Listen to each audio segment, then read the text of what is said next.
across the UK, on DAB+, on YouTube, on your mobile, and on your side. This is Talk.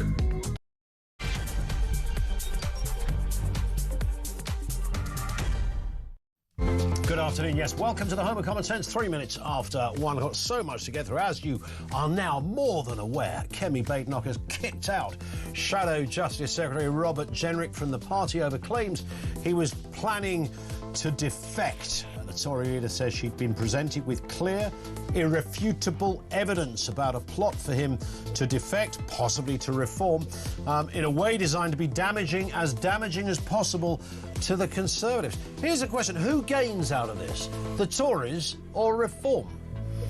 We'll open the lines on that question now. Elsewhere, here's a damning story. Labour are under scrutiny as 4 million people are to be denied from voting in the up-and-coming May local elections. The move has been branded an attack on democracy. That is precisely what it is. I'll give you the reasons in just a second. And the countdown to resign is still on.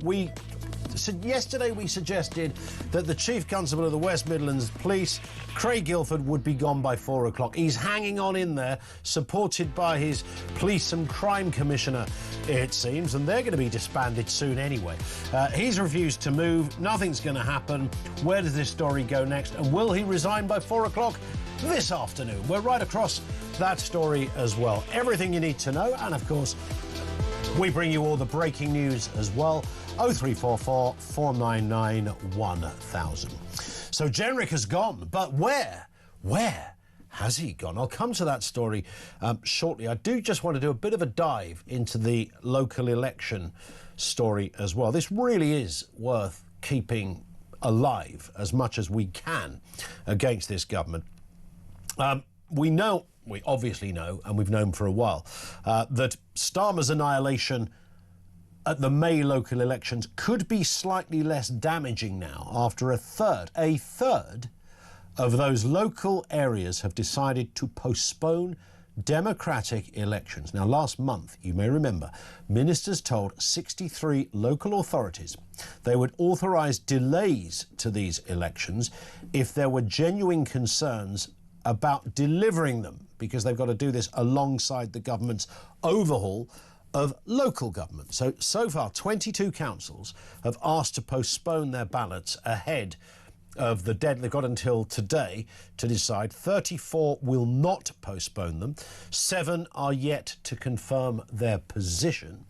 And if you assume that half of them at least will go for a postponement, we're now down into territory that should disturb anyone.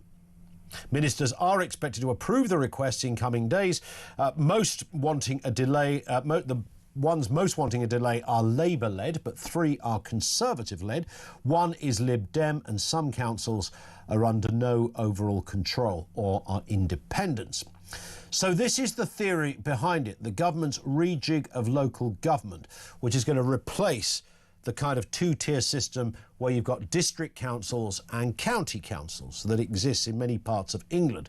They want to replace this with a new unitary councils responsible for delivering all council services in their area. It means that some councils are up for election this year would be folded anyway to make way for the new unitary councils, which would mean that if you got elected in May, you might only serve a year. So the theory is that's a waste of everybody's time, and it will cost taxpayers more to hold another election. None of this is the point. You can't elasticate democracy in this way. It's unconventional. It might cost a few more quid, but if an election was promised, then an election must be delivered. They can't just be removed. This is criminal, regardless of the reason the government gives. 4 million people in this country and counting who thought they were going to vote in 16 weeks' time have been told that democratic right has been removed overnight. Not good enough, not right, not the way to go forward. It is criminal. Are you one of those? Have you been denied the right to vote? Is it your council that's at the centre of all of this? 0344 499 1000. That is where you'll find us. Leave a voice note there as well. And I do want to speak to you if you are one of those in an area where you are directly affected by this. But give me your overarching opinion of this one. And of course, we can go a little tinfoil hat in, well, this is Keir's way of, I mean, probably not, but it's still a horrendous look. It does mean that the damage that Keir Starmer will get on May the 7th has been slightly diluted as a result of this. He's still going to get a kicking, by the way. Your calls on that, 0344 499 1000. And, of course, the other big story, this one broke just 2 hours ago, and it's all about this. This morning, I removed the Conservative whip from Robert Jenrick after dismissing him from the shadow cabinet. I was very sorry to be presented with clear, irrefutable evidence, not just that he was preparing to defect, but he was planning to do so in the most damaging way possible to the Conservative Party and his shadow cabinet colleagues. It is my responsibility to protect our party, and faced with that information, I took the only decision that any responsible leader could. That any responsible leader could. Robert Jenrick, the filthy little traitor, has had to walk the plank. He is no more. Little Robert, Titchy Bob, as he was known to his friends, has gone, never to be seen again. Oh, hang on. No, he's going to pop up. Where's he going to pop up? Green Party, Liberal Democrat? No, of course it's not. He will join Reform. They did have dinner, Mr Farage and Mr Jenrick, just a month ago. And it was always on the cards, wasn't it, that Titchy Bob was going to leg it for the hills. Now he has done. She's fired him. I think it's an astute move on her part. You can't have these kind of rogue characters in your party. I think it shows strength from Kemi Badenoch, and she's in a pretty weak position, let's be fair. Or you could be just completely objective about it and say, well, she literally had no choice. What's she supposed to do? They find the letter from Robert Jenrick saying, I'm off. I'm probably going down Reform UK way. What's she meant to do? Say, oh, don't worry, Bob, it was just a mistake. He'd written a resignation letter. The Tories have claimed that he dined with Nigel Farage last month and had discussed defecting to Reform with at least 2 allies. Who is next? And who gains out of this? The Tories or Reform? 0344 499 1000. Your thoughts on that. Let's get a word on this from Peter Barnes, political strategist. On this and the other stories as well. Afternoon to you, Peter. Good to have you with us. We heard there from the Tory leader. Let's have a listen now to the Reform leader, Nigel Farage, and his response. I'm very surprised that this news is broken. Are you, though? Well, I never reveal private conversations with anybody. I'm going to say that I've had conversations with a number of very senior Conservatives over the course of the last week, over the course of the last month. Of course, I've talked to Robert Jenrick. Was I on the verge of signing a document with him? No. But have we had conversations? Yes. So he was considering leaving the Conservatives and joining Reform UK? I think virtually every Conservative is considering leaving the Conservatives, yes. That's Nigel Farage. What about the Prime Minister? Has he got an opinion on this? My question is, why did it take so long? Jenrick's been making toxic comments to try and divide our country for months and months and months. And it's only now, when he's on the verge of defecting to Reform, that Badenoch gets round to sacking him. So that's weakness on her part. There's a bigger story here, because we're seeing a flood of Tory politicians, ex-politicians, politicians going across to Reform because they know that the Tory party is a sinking ship. It's a sinking ship. So, Peter Barnes, what are we making of this? Titchy Bob has gone. Where does he end up? Reform HQ or, I don't know, the Green Party, maybe? Well, I have a different theory. I think he's out in the cold. I think Robert Jenrick was just played by Nigel Farage of Reform UK. I don't think they had any intention of taking him at all. My theory is, if you think about it, Nigel's kind of response there was, I wasn't signing anything with him. I never told him to write a resignation speech. That wasn't as far as we were. Robert did this on his own. That's the line that Reform seem to be going with at the moment. Because the problem of Robert Jenrick is you have the problem of Nazim Sahawi and Nadine Dorries. They are baggage, basically. They're the people that you've just said ruined the country, and you can't really welcome them into a reforming party, can you? That's just basic. So what you do is you're just saying, well, look, not them anymore. You cut that line of attack gone from earlier this week. You then also have the great advantage is you've taken out of the Conservatives a great operator. You've taken out a threat, because if Kemi goes, Robert is the likely successor, and he's quite good.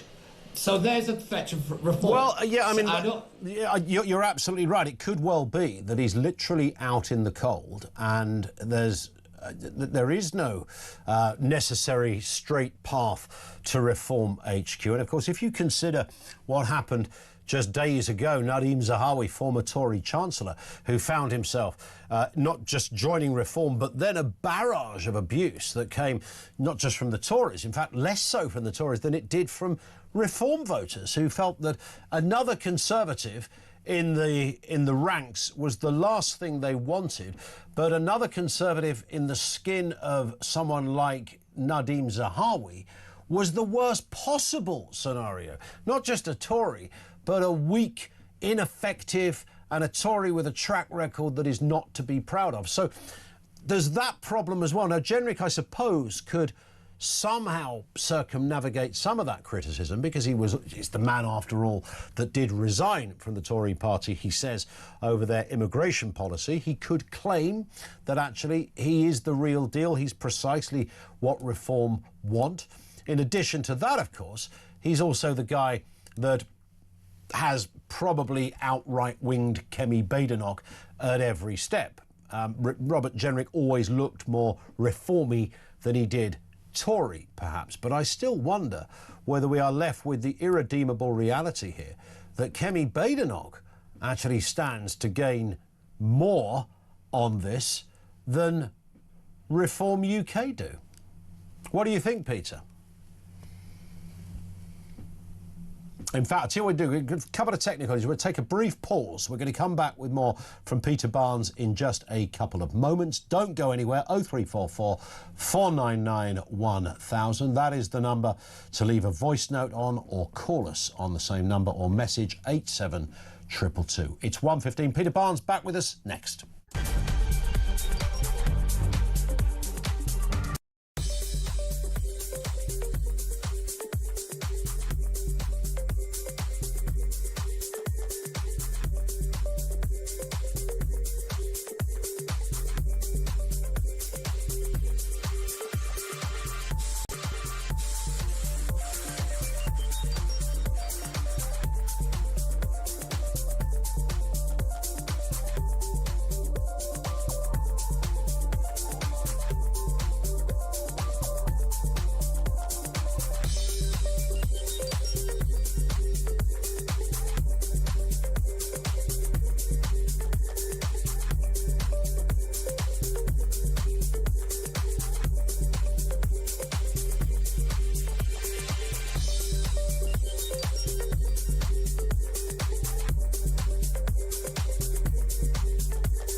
I think this guy, Guildford, is at the epicenter. He's the epitome of everything that is wrong with modern British policing.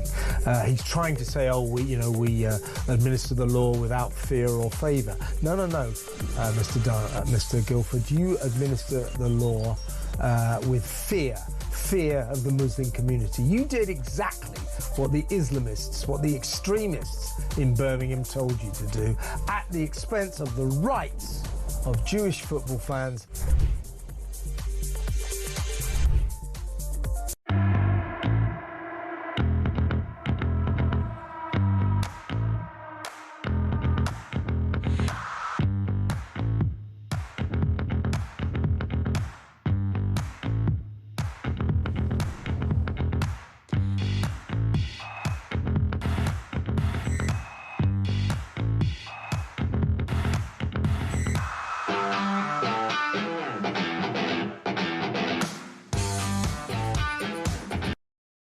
across the UK, on DAB+, on YouTube, on your mobile, and on your side. This is Talk. This in from Angela, who says, I think it was planned by Jenrick. It's the tin hat theory, but I believe this letter was deliberately left out. And what a story. Yeah, I agree with that, actually. It seems odd. I mean, there's something that goes against that theory. It does seem odd that you would accidentally leave a letter out. Something about that doesn't sit correctly. That said, by leaving the letter out, if it was meant to be discovered, it kind of takes the wind out of his sail and gives Badenoch the momentum. And if this letter was meant to damage her, then she somewhat hit that off square on by firing him before he could resign. So it's a curious one. On local elections, David says, instead of delaying the elections, why not push back the council reorganisations? That's a good point. And from Barry, on a similar point, cancelling the elections is the last gasp of a scoundrel and a coward. But of course, it is the local councils that cancelled them. They didn't have to.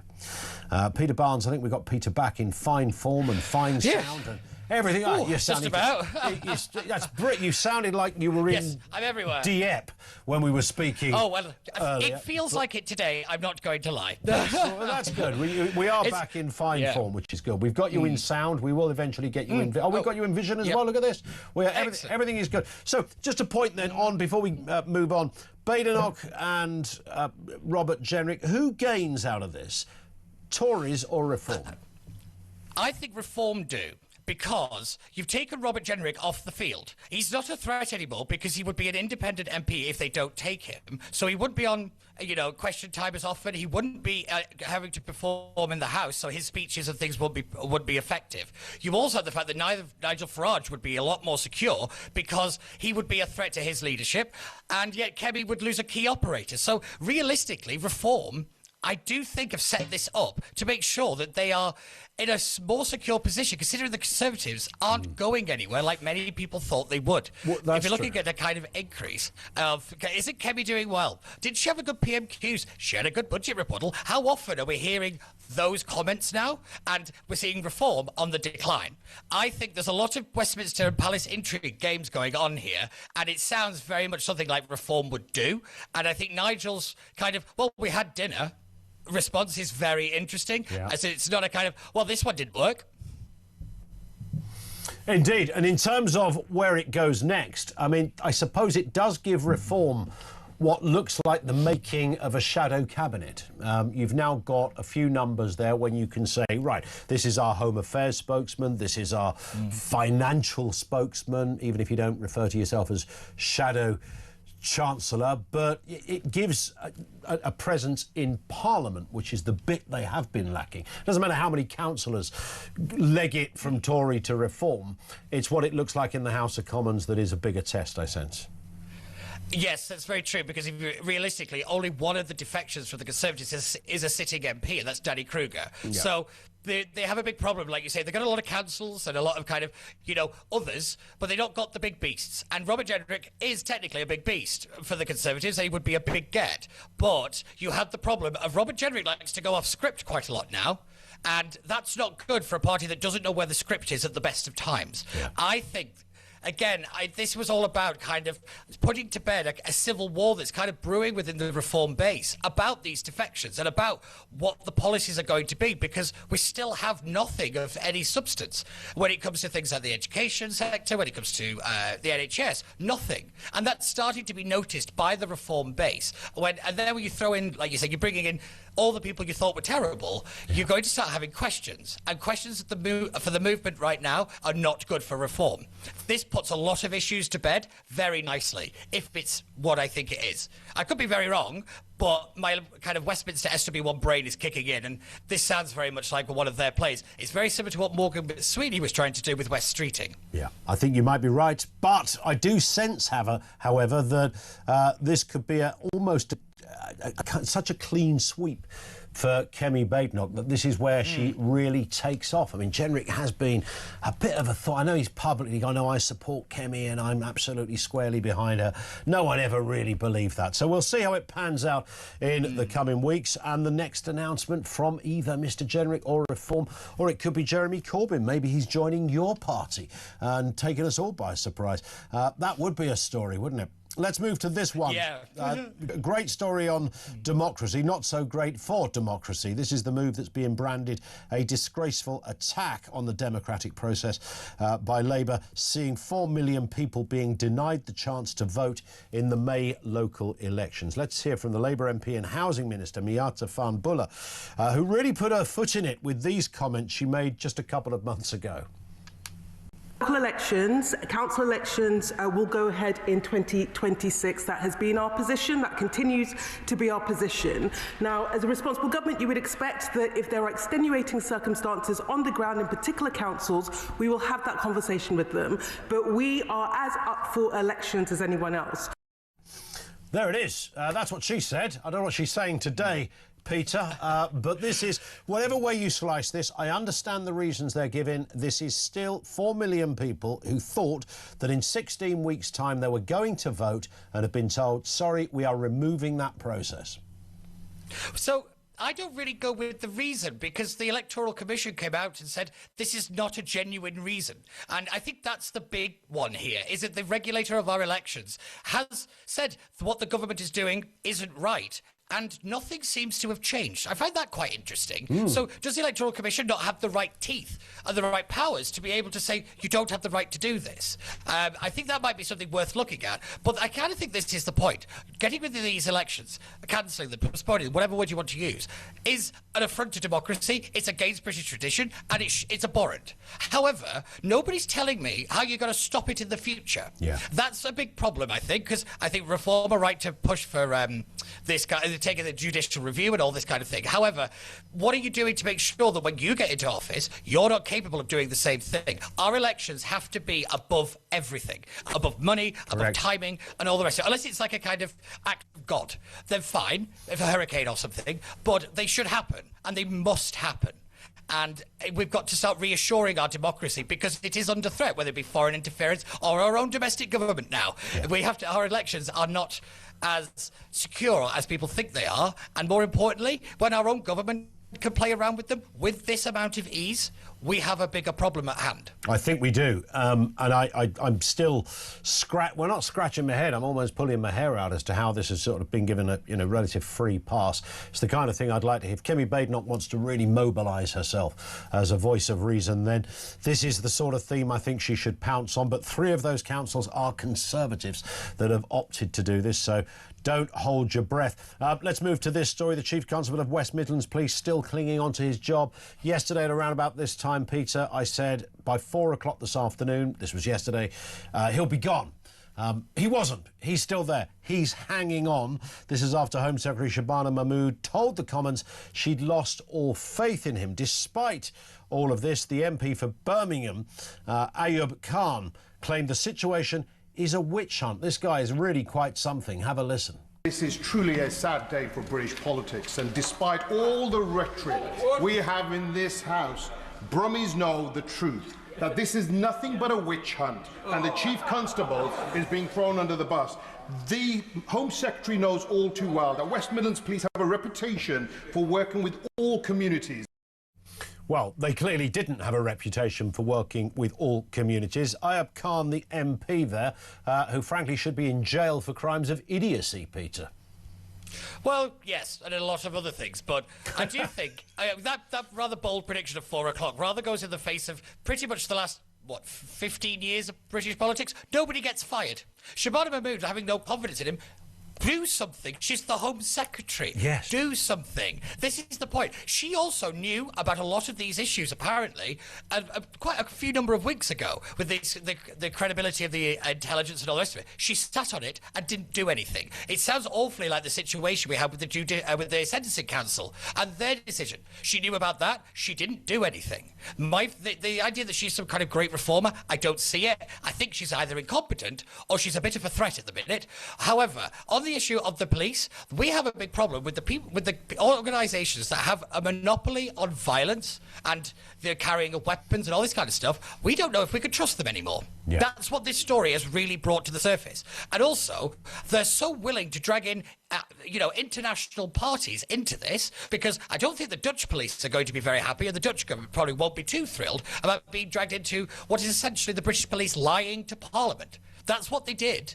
And yet, the fact that the Police and Crime Commissioners needed time to assess the evidence, I think that tells you everything about the level of marking your own homework is not acceptable. Yes, anymore. And then the Police and Crime Commission is some sort of Corbynite half-wit as well. I mean, the place is full of half-wits at the moment. Of course, the irony of this, of course, is that the Police and Crime Commissioner's job is going to disappear under this government. So they don't go a bundle on that position, so he's going to be gone anyway. So I don't know quite why the authority would lay with him. That seems extraordinary. I do. I have an idea. They're going to run to be the new mayor, because the powers of the Police and Crime Commissioner are going to the metropolitan and local mayors. So basically, they'll hop, skip and jump, and they'll be the candidate to the next election, I imagine. That might be what they're thinking. I don't know whether it's the plan, but, again, Westminster brain. I think, indeed. I think you might be right on that as well. And this one, an app that has been funded by the Home Office, is attracting migrants and helping them find work in the UK. It's very nice of them.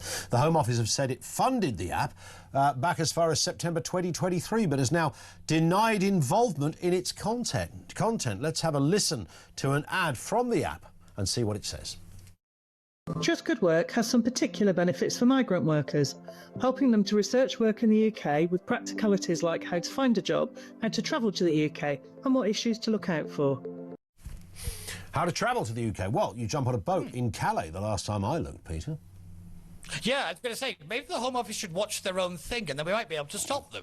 If you're giving them the advice, then clearly you know where the fault lines are. That's evidently clear. But yet again, this is the Home Office, and what's the old rule of the Home Office? Don't touch the cupboard that's got immigration written on it. Yeah. The Home Office is too big. It is run like, I would say the clowns are running the circus. I think that's an insult to clowns. So the sooner we sort out that, we can actually tackle some of the bigger issues, because the administrative side of the migrant crisis, not just if we would take the politics out of it, has been catastrophic. The Home Office is not fit for purpose. And again, why do permanent secretaries still have their jobs? Why are advisors still in positions? They're not doing the job that they're to do, and we've got to bring the standards back and that accountability. So a good number of pink slips should be going to the Home Office, including Shabana Mahmood, who has done nothing on this issue, really. She's announced things that sound nice to a degree, but that's it. I'm getting a little tired of announcements, thinking that that's policy and that's doing something. It's not. This problem is only getting worse, and the Labour Party just aren't fit to deal with it. And the sooner we get rid of them, the better. On that point, Peter, thank you, as ever. Peter Barnes, political strategist, with us on the programme. Thank you to him. Over to you. Couple of questions we're throwing out. Who gains out of the generic thing? The Tories or Reform? What is your sense of that? If you're a Conservative voter, love to hear your views. If you're a Reform voter, when we talked about Zahawi at the beginning of the week, a lot of grumpy Reform voters out there for bringing in the dead wood from the Tory party. Is this the same thing again, or is generic the real deal? If this is the direction of travel. And on the issue of cancelling elections, have you been denied the right to vote? Are you one of those areas where you won't get to vote in 16 weeks' time? 0344 499 1000. We're going to be speaking to one Kent County councillor in a moment on this issue, Maxwell Harrison, and also the political editor of HuffPost UK, Kevin Schofield, joining us too. Our lines are open. It's 1:30. This is Talk.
Across the UK. On DAB+. On YouTube. On your mobile. And on your side. This is Talk. It is just gone 1:30. One here from Ivor, who says, "Hi, Julia." Was that meant for me, that one? "Hi, Julia. I think Robert Jenrick is a major coup. After the election, vowed to vote reform next time. After the election, I vowed to vote reform next time. But since then, I have little nudges and temptations back to the Tories because I saw Robert Jenrick in action. But now he's gone. It's no way the Tories for me. I'm not sure I'm alone." There is that. That's another angle. That's why these conversations are so interesting. There is that angle. To some people, it was because Jenrick was there that they felt they were still a party that ticked the boxes they wanted them to tick, like Ivor there as well. And Chris says there's about as much chance of Kemi Bade not becoming Prime Minister as I have of winning the 100 metres. As much as Peter wishes, it ain't going to happen. Yeah, I mean, the predictions are not great. But is her star rising? Who wins out of the Jenrick debacle? The Tories or reform? Lots to talk about, particularly, of course, the local election issue as well, which is massive. A move, of course, that is being branded a disgraceful attack on democracy by the Labour Party, seeing 4 million people denied the chance to vote in those elections in May. I should remind you, they're just 16 weeks today, those elections. So they're kind of round the corner. Labour MP and Housing Minister Miata Fahnbulleh did put her foot in it a couple of months ago. I played you this clip just a moment ago, but worth another listen to hear what she had to say at the dispatch box.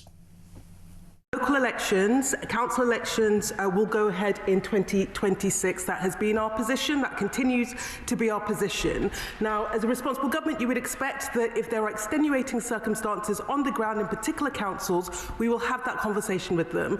But we are as up for elections as anyone else. Well, I'm not sure that is true. Kevin Schofield is with us, political editor at HuffPost UK. Afternoon to you, Kevin. Hi, Ian. Good to have you with us. I mean, look, this is all, whatever the reasons that are given, and you know, the government was only slightly at odds with the Electoral Commission on this one as well. So there is that. But I would have thought you can reasonably, whatever party one supports, you could objectively conclude that even if these other elections are going to take place a year or maybe 2 years later, if you were promised a vote on May the 7th, you should have a vote on May the 7th. Is that unreasonable? No, I don't think it is unreasonable. You know, politics is all about perception. Yep. And if it looks as though the government, if Labour in particular, are running scared of the electorate, that they're looking at the opinion polls and thinking, my word, we're in for an absolute hammering on May the 7th, and lo and behold, they find a reason not to have those elections, then that just looks bad and it angers voters. You know, they think that they're going to have an opportunity to cast their vote, to basically give an opinion, give an update on how they think Labour have done the first 2 years in office. And if they think they've been denied that right, then they're going to get pretty angry about it. Now, I can sort of follow the logic that the government are coming out with. Well, what's the point of having elections if these councils are only going to be around for another year or so? It's a waste of money that could be better spent filling potholes, for instance. But I think it's pretty weak sauce, to be honest with you. I think if people are told that elections are going to happen, then they should happen. What is interesting, though, is that it's not just Labour councils which are taking this opportunity to cancel their elections. It looks as though a couple of Tory councils as well and a couple of Lib Dem councils, even though nationally their respective parties are against this. So I guess that maybe gives a little bit more weight to the government's argument, but I just think that the upshot is going to be an awful lot of angry voters. Yeah, no doubt about it. When the Electoral Commission expressed their concerns, saying that capacity constraints are not a legitimate reason for postponing long-planned elections and that such delays could damage public confidence, look, the Electoral Commission are not the government, I understand that, but I would suggest they are a very relevant and credible body within this space. I mean, they are called the Electoral Commission, after all, the clue is in the title. Then that would have been a huge factor in this. But I'm not really hearing the Tories making much out of this either. No, you're right. I think partly because they'll be looking at the same opinion polls as Labour are and thinking they're probably not in for a very good night on May the 7th either. But they probably know which way the wind is blowing in terms of public opinion on this particular issue. So they can say, well, we don't believe in cancelling elections. That's the type of thing that happens in banana republics, you know, that governments just scrap elections because they think that the result might be inconvenient for them. So I just think it is a shame, you know, for the voters. We're looking at maybe 4 million voters are going to be affected by this. These are people who probably, a lot of them at least, would have voted a couple of years ago. Probably a lot of them voted Labour, judging by the result of the general election, but may well have changed their mind subsequently, as a lot of people appear to have done, and they will be very frustrated. And it may well be that they're just storing up, that Labour are just storing up problems for the future, that when these voters eventually do get to the ballot box, if it's 2027 or 2028, then they're going to take that opportunity to cast a vote against the Labour Party. So I think it means that maybe May the 7th won't be as bad for Labour as it might otherwise have been. But I don't think you can argue that it's not going to be anything other than very bad for them. I was going to say, it was going to be very, very, very, very, very bad. Now it's just going to be very, very, very bad. So, I mean, I guess there's that. But if you remove 4 million voters, and there's still some of these councils yet to decide, so but let's settle, for argument's sake, on 4 million, Kevin. I mean, that's a significant amount. So when, you know, the figure could have been that Keir Starmer has lost, I don't know, 10 million votes. It's only going to be 6 million votes that he's lost, if that is the way that it kind of sells out come the 8th or 9th of May. So it is significant in that respect. It does take you into that sort of head-scratching place. Yeah, it does. I mean, look, I think regardless of what Labour doing between now and May the 7th, I think it's probably too late to turn around most voters' opinions. I think most people have already made up their minds. I think, certainly, judging by how January has gone thus far, with another U-turn, obviously, on voter ID, may we well see another U-turn coming down the tracks on jury trials. It doesn't look as though Keir Starmer is doing what he needs to do in terms of getting on the front foot. The whole plan was to highlight what the government is doing to tackle the cost of living. Thus far, that's been drowned out really by international events and also this other U-turn. So time is running out for Labour, and whether it's, as you say, 10 million votes to lose or 6 million, they're still going to lose, I think, millions of votes. Lots of councillors. They're not going to do well in Scotland either, I don't think. Wales looks like an absolute disaster zone for them. And it doesn't augur well for them at all. Indeed. Kevin, thank you for your time as ever. Kevin Schofield is the political editor at HuffPost UK. Thank you to him. Maxwell Harrison is Kent County Councillor for Sheppey for Reform UK. Maxwell, good afternoon to you. Nice to have you with us. Good to see you again. Does this affect Kent County Council? There's the first question. Well, not particularly. I mean, you know, we've got elections still running in Tunbridge Wells, you know, later on in May this year. But what it shows is that Keir Starmer is trying to save his own skin. I mean, the idea, Ian, that 4 million people are going to be denied their democratic right to go out and vote, I think it's shameful. And the government trying to hide behind, you know, the Local Government Act 2000, you know, to try and basically save their own skin, I think it's disgraceful. You know, Reform UK, we're up 31% in the polls. They're terrified of us. Do you sense, I mean, your overall view then of this cancellation, the arguments I'm sure you're familiar with is that, look, these are areas where we're going to be duplicating because we're going to make these more unitary councils, this sort of super councils that will oversee things. So it makes no sense to have an election on May the 7th and then another one next year. Let's just wait till next year.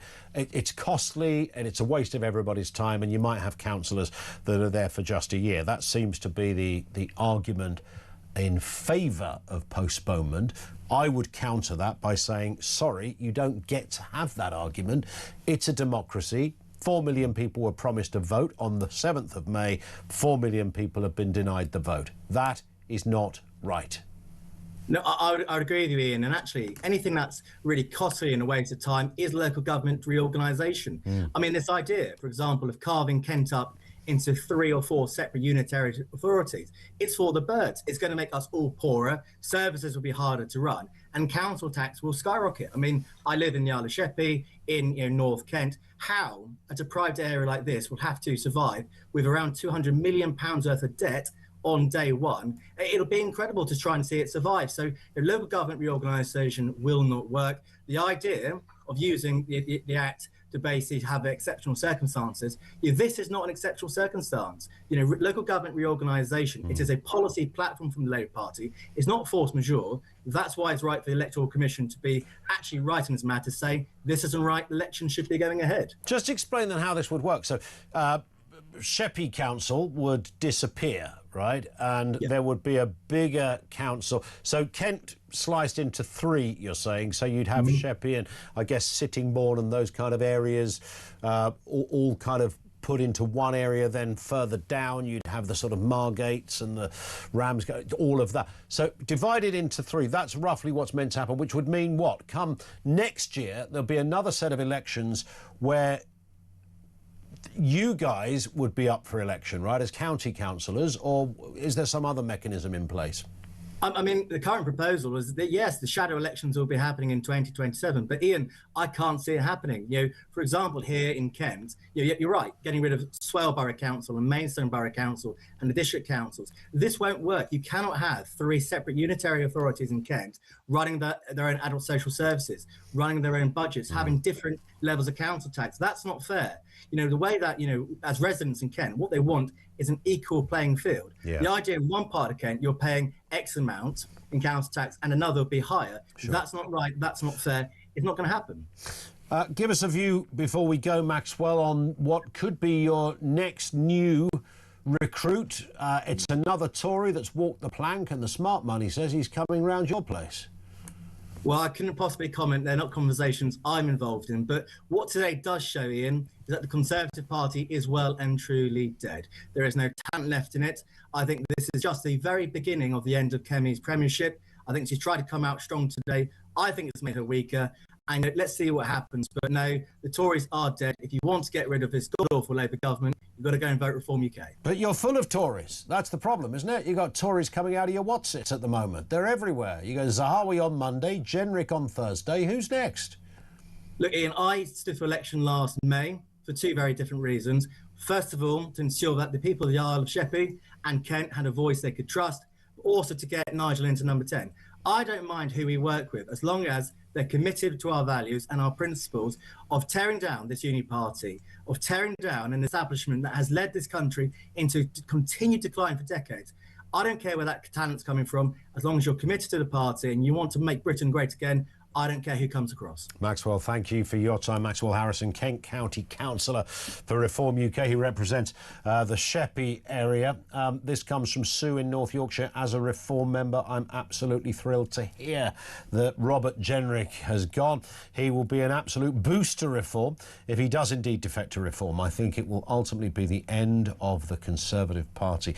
I mean, it is fair to say, which is why there are so many tentacles to this, isn't it, that there clearly are many people who hung on to the Tories only because the likes of Bob Jenrick was still there. It gave a sense that, OK, it's not an entirely wet Conservative Party if the likes of Jenrick are there. And I would add, by the way, that Kemi Badenoch isn't exactly what you'd call a wet Liberal in the Tory sense. She was seen by many as the kind of darling of the right, the absolute pinnacle of what the Conservative Party should be. And she was arguably more effective when she had cabinet posts, and it was always good at the dispatch box. When you get the big job, obviously your gig becomes a lot tougher and clearly a lot more demanding. But can she actually gain out of this? Does it give her a newfound autonomy? Let's be honest about it. Jenrick was breathing down her neck every single day, and every time he did an interview, I must have asked Rob Jenrick in this very studio half a dozen times, come on, Robert, are you looking for the leadership gig? Is that what it is? And he was always, like politicians do, no, I've made it quite clear, I stood for leadership, now I'm firmly behind Kemi, no ambitions to do otherwise. And then they find a letter, mysteriously, or you might say conveniently, a letter saying, oh, I'm resigning from the party, designed to cause maximum damage to the Tories. He was bruised in not getting the top gig. I get that. But do Reform really benefit? He might be the better kind of Tory, but he's still a Tory. And it still runs that same, feeds into that same narrative, doesn't it? That, look, Reform is essentially just ex-Tories that didn't succeed. there is that danger as well. So who comes out as the winner on that one? 0344 499 1000.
I'm Mark Dolan. Join me every weekend from 6 a.m. for the stories that matter to you.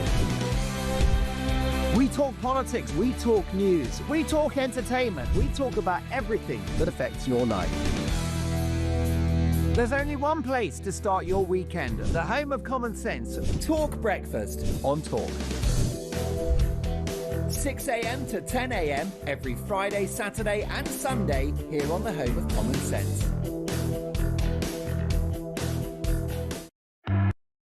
Across the UK, on DAB+, on YouTube, on your mobile, and on your side. This is Talk.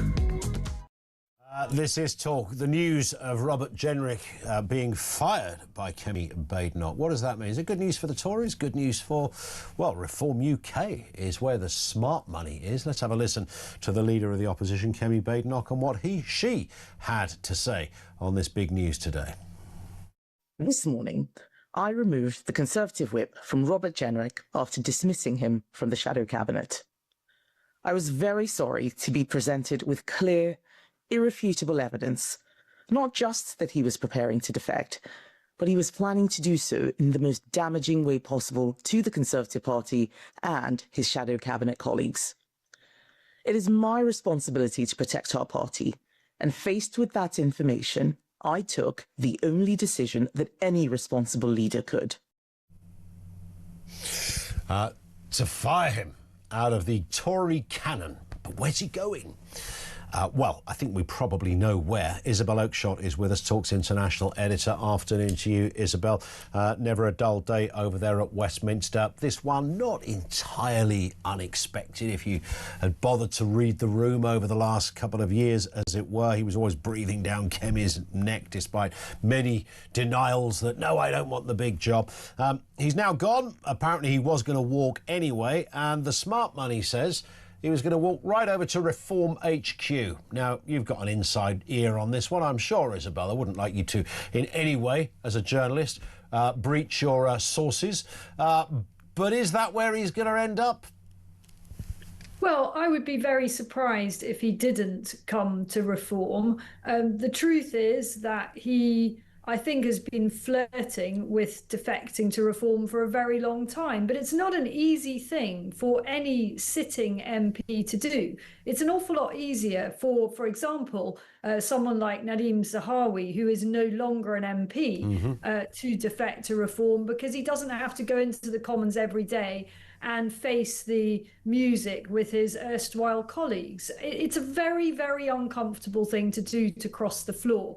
And because there have been, in a way, so many defections in recent months, we forget how unusual that actually is in a broader sweep of political history. It's really very unusual for MPs to switch party. And it's a very, very big deal. You've also got to cope with what the reaction is locally in your constituency. And Robert Jenrick was not one of those Tory MPs that looked certain to lose his seat to Reform. You know, he's got a strong local following.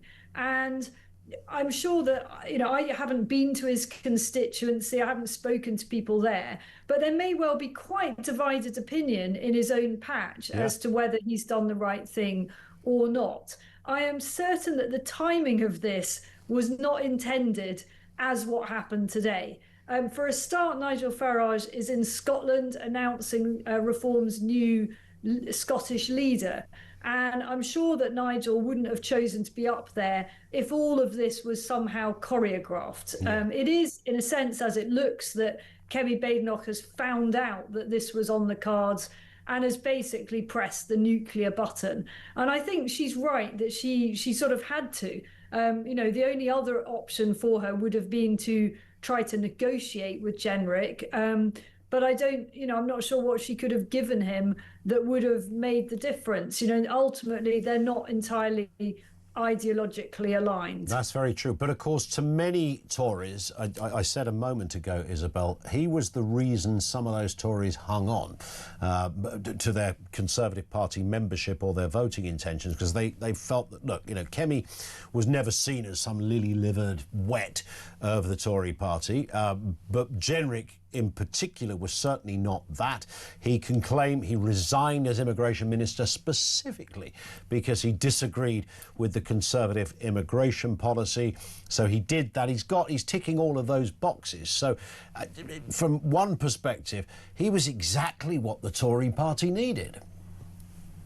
Oh, without a shadow of a doubt. The problem is that the parliamentary party is very divided between those that are ideologically more attuned with reform and Tory MPs that really should be part of the Liberal Democrat Party. I would describe Jenrick without hesitation as by far and away the most impressive Conservative MP, and I'd put him ahead of Kemi Badenoch in that regard. I think that he, having lost out on the leadership challenge to her, he then set about, so far from retreating, he set about making himself the most impressive and high-profile Conservative. And he was very energetic in the way that he went about it. We can probably, a lot of our listeners will be mindful, will remember those sort of stunts that he did, going to tube stations, confronting ticket dodgers. He went up to a big dodgy car boot sale where he called out the amount of stolen tools. This is imaginative opposition, and it wasn't just stunts for social media. He's been very, very proactive, calling out the government, using the mechanisms that are available to him as a parliamentarian,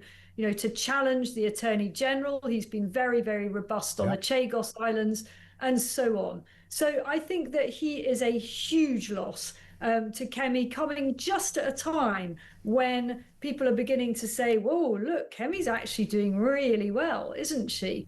That said, she's sort of lent into it, as it were. She's sort of grabbed the bull by the horns and tried to seize a bit of a victory out of the jaws of defeat there by taking that bold initiative. And the consequence, if I can get a little bit granular here, for Jenrick is that he is now an independent. His technical status as of whatever time we're at, 4 minutes to 2 o'clock, is that he sits as an independent. Now that really reduces his negotiating position with reform. I don't know what concessions he might have extracted, what promises. Nigel Farage is not that kind of operator. He doesn't promise things in return for defections. But the fact that Kemi has pulled the rug from under him does weaken his negotiating position. So the big question now at this moment is, does Nigel Farage accept Jenrick right now?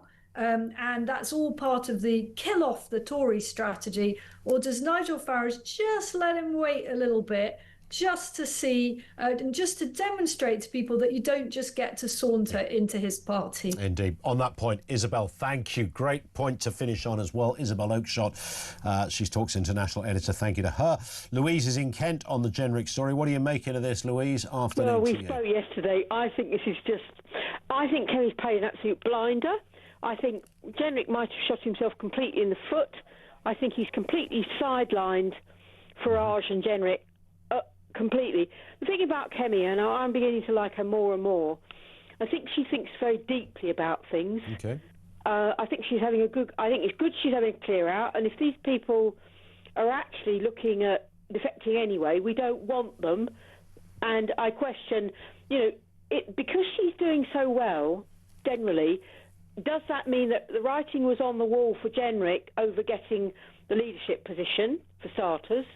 I think he could come up in trouble against Farage if he wants a leadership position, because we saw exactly what happened with Richard Tyson, Ben Habib, two of their best people they lost. But also, I'm beginning to see... You mean Rupert Lowe? Yeah, Rupert Lowe, yes. And I am beginning to see that the Reform Party itself is turning into the Uni Party, particularly as somebody, when speaking this morning to Julia Hartley-Burr, said, you wait until some of the Labour defections go across. And you just think, hang on a minute, they're accepting everybody from the failed Tory government they keep on saying they had. If they accept Labour as well, they've already come out with a policy to get rid of the two-child, they were going to maintain it. They're becoming the Uni Party themselves, that they've always complained about. No, I hear that, but of course the other side to that argument is that for those people that think that Reform are just a fly-by-night operation and Farage is a bit of a chancer, a grifter, these are the kind of insults he takes regularly, it does add some kudos and credibility to his party and his outfit if people are leaving mainstream parties and joining another one, whether we like it or not, that it will sell to some people in that kind of way. Louise, thank you very much indeed. And of course there will be Tories who will say, actually, I'm now relaxed about being a Tory now that Jenrick has gone. It works in so many different levels. Who gains out of this, the Tories or Reform? And have you been denied the right to vote? Our lines are open. This is Talk.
Across the UK, on DAB+, on YouTube, on your mobile, and on your your side. This is Talk.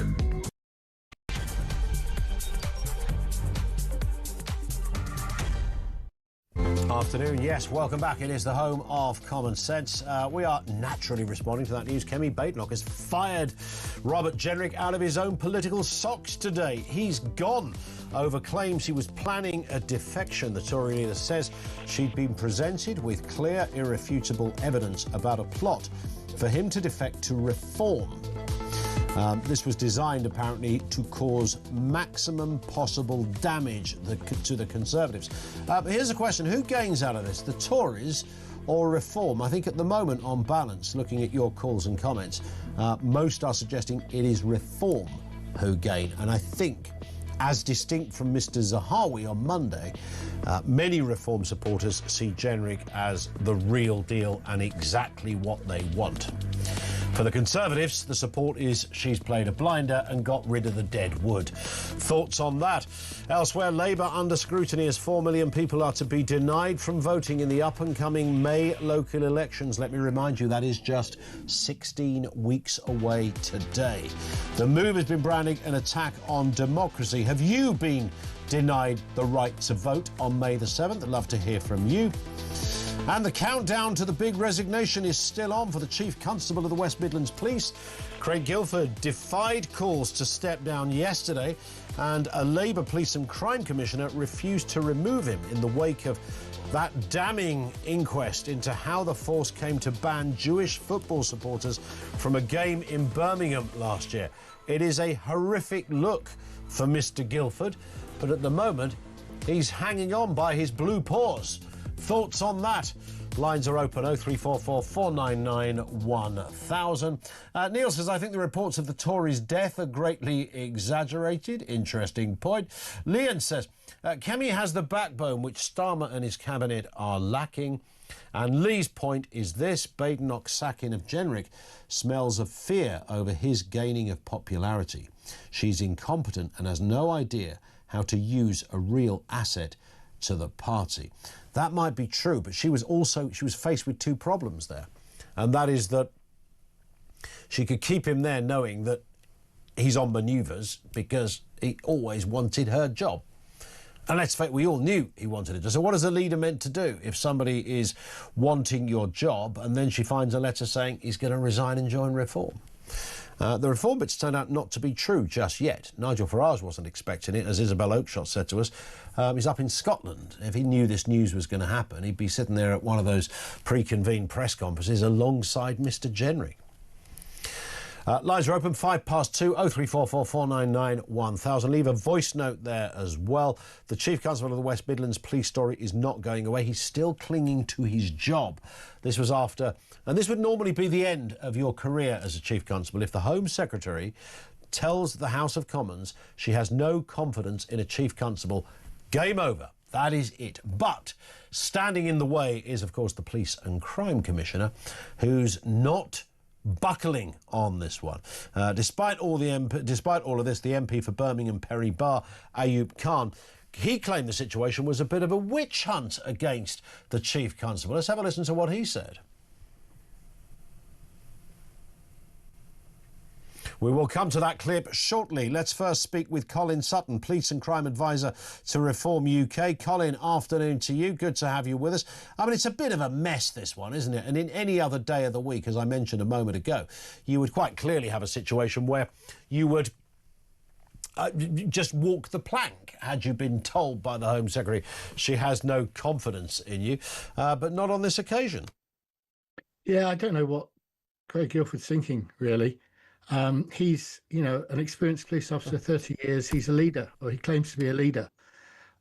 Every single second that he remains in post is diminishing trust in the police. Yeah. And those men and women who he leads, or is meant to lead, are suffering as a result of it. Well, every copper in that region, I guess, Colin, now has to go to work knowing that the head honcho, the Home Secretary, has no faith in their boss. Yeah, exactly. I mean, it's a completely untenable position. Yeah.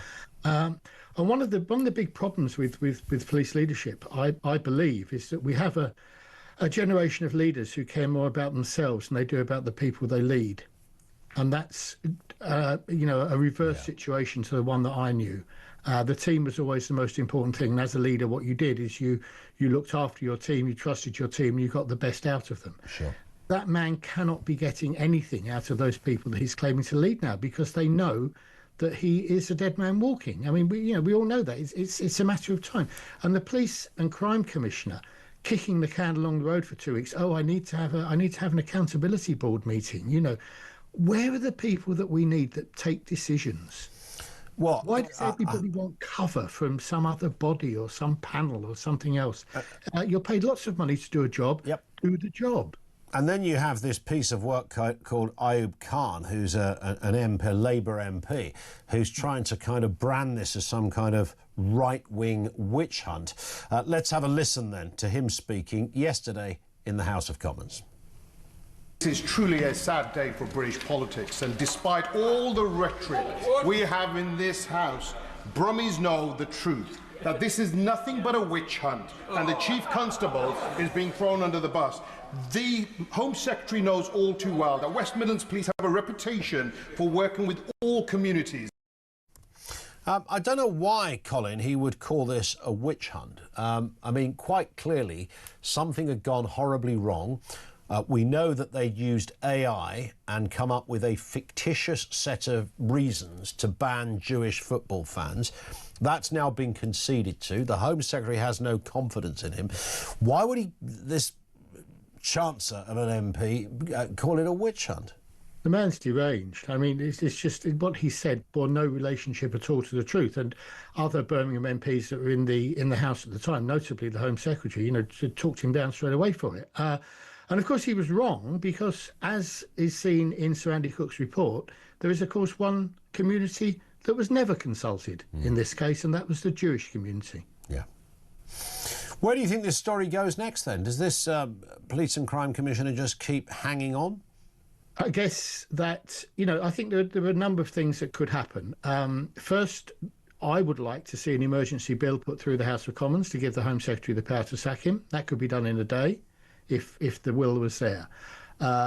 Simon Foster, who's the Police and Crime Commissioner in Birmingham, is a left-wing Corbynista Labour supporter. He's a Labour politician.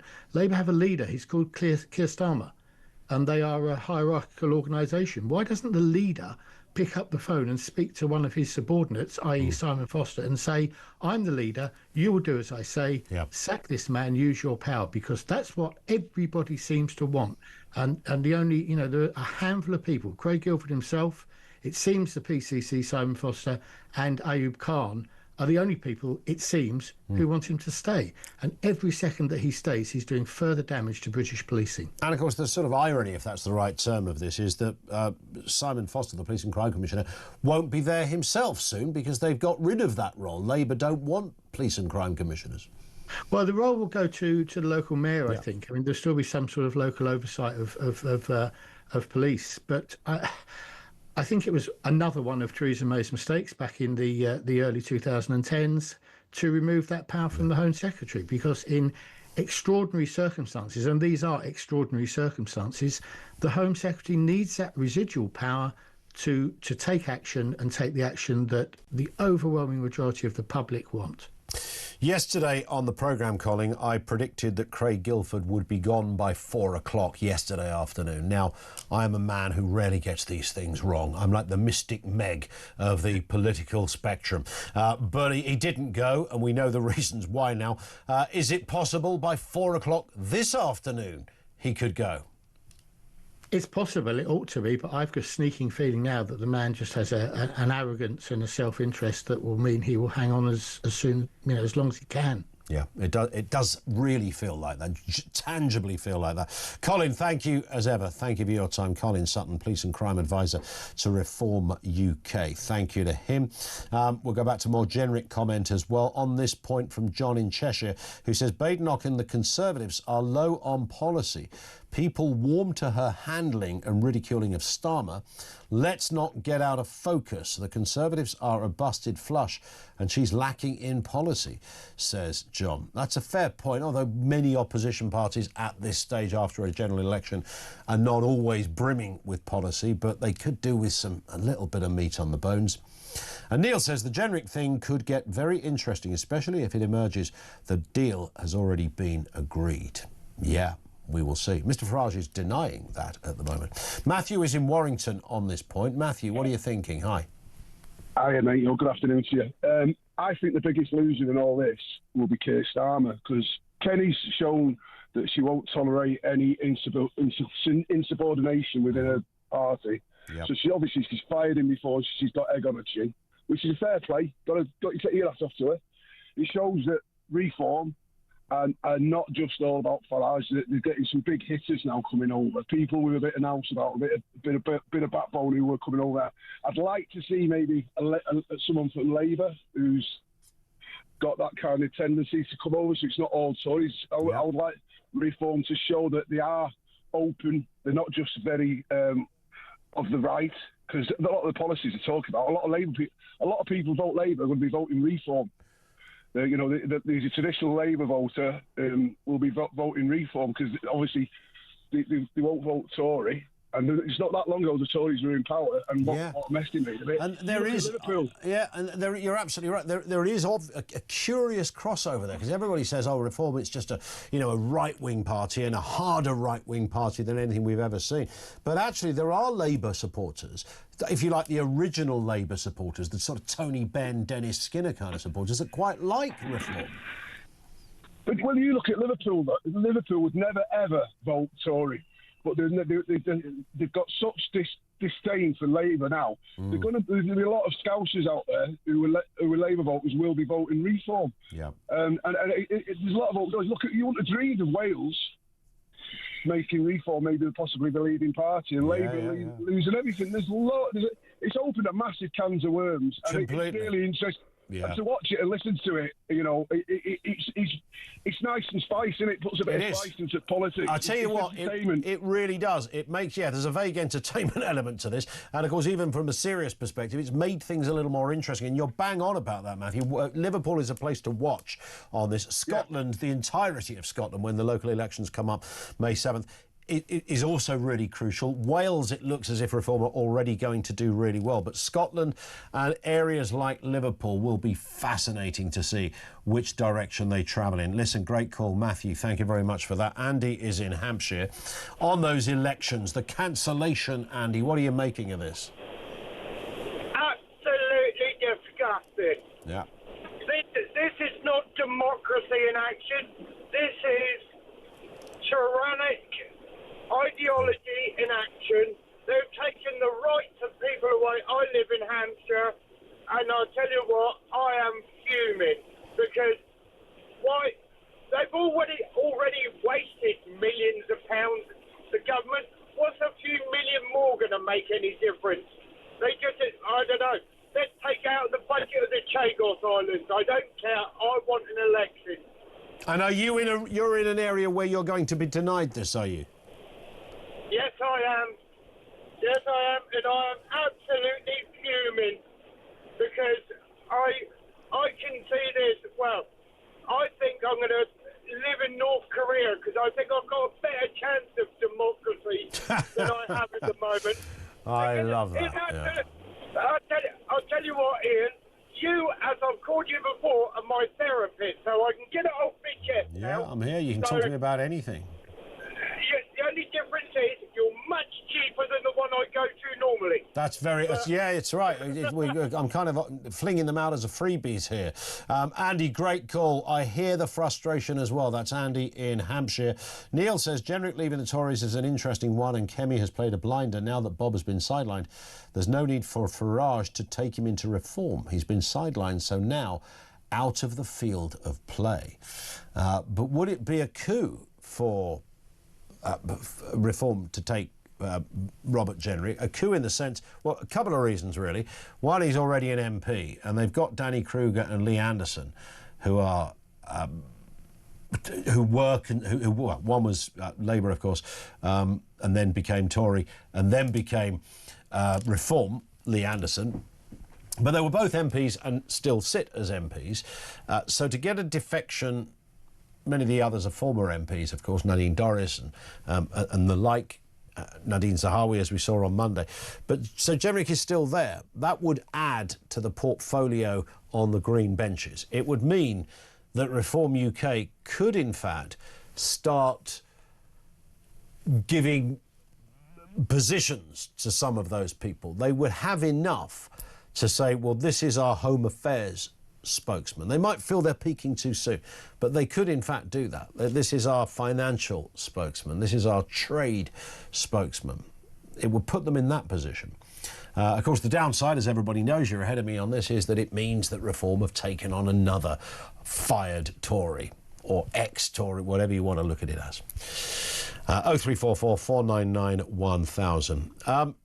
The BBC reported, and they did this on the 12th of January, so a few days ago, that none of the leaders of the 12 councils in Hampshire and the Isle of Wight are due to hold elections in May, applying for them to be postponed. None of them are applying for them to be postponed.